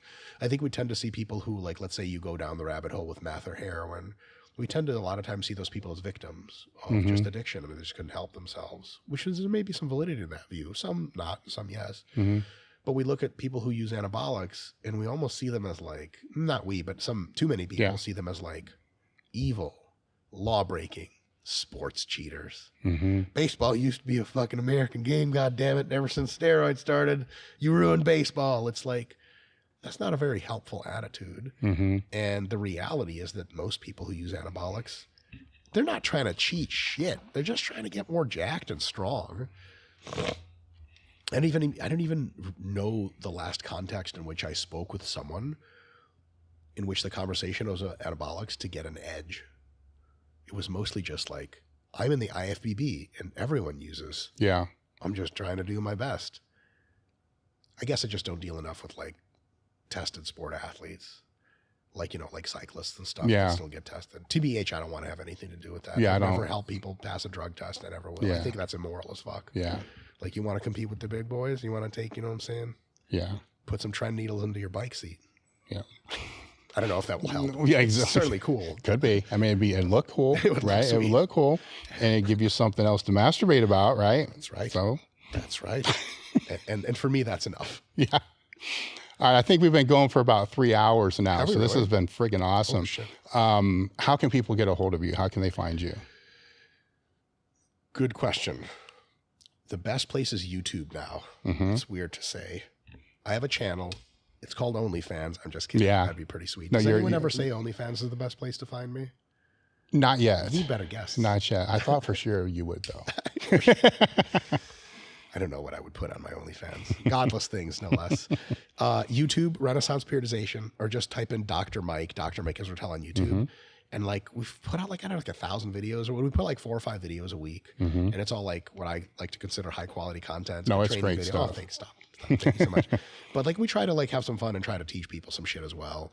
And I never say anything on the channel that I don't mean, and I'm never saying anything just so we can make money. It's all like what I think is true and helpful. And sometimes you can buy some products we also sell that'll help. And you don't ever need to buy shit. We don't force the shit. So yeah, like, YouTube's a great place. If you want more of like my personal life or something, you could go on Instagram and follow me there. But like, honestly, my personal life is fucking boring as shit. You get a lot of pictures of my bulldog and my wife asleep on the bed together at the end of the night. I don't know. Yeah, and insert your favorite OnlyFans joke here. Yes. And that's all I've got. There we go. So I appreciate you coming out. This has been awesome, man. This is great. So, and thank you guys for listening to the podcast, and we are out.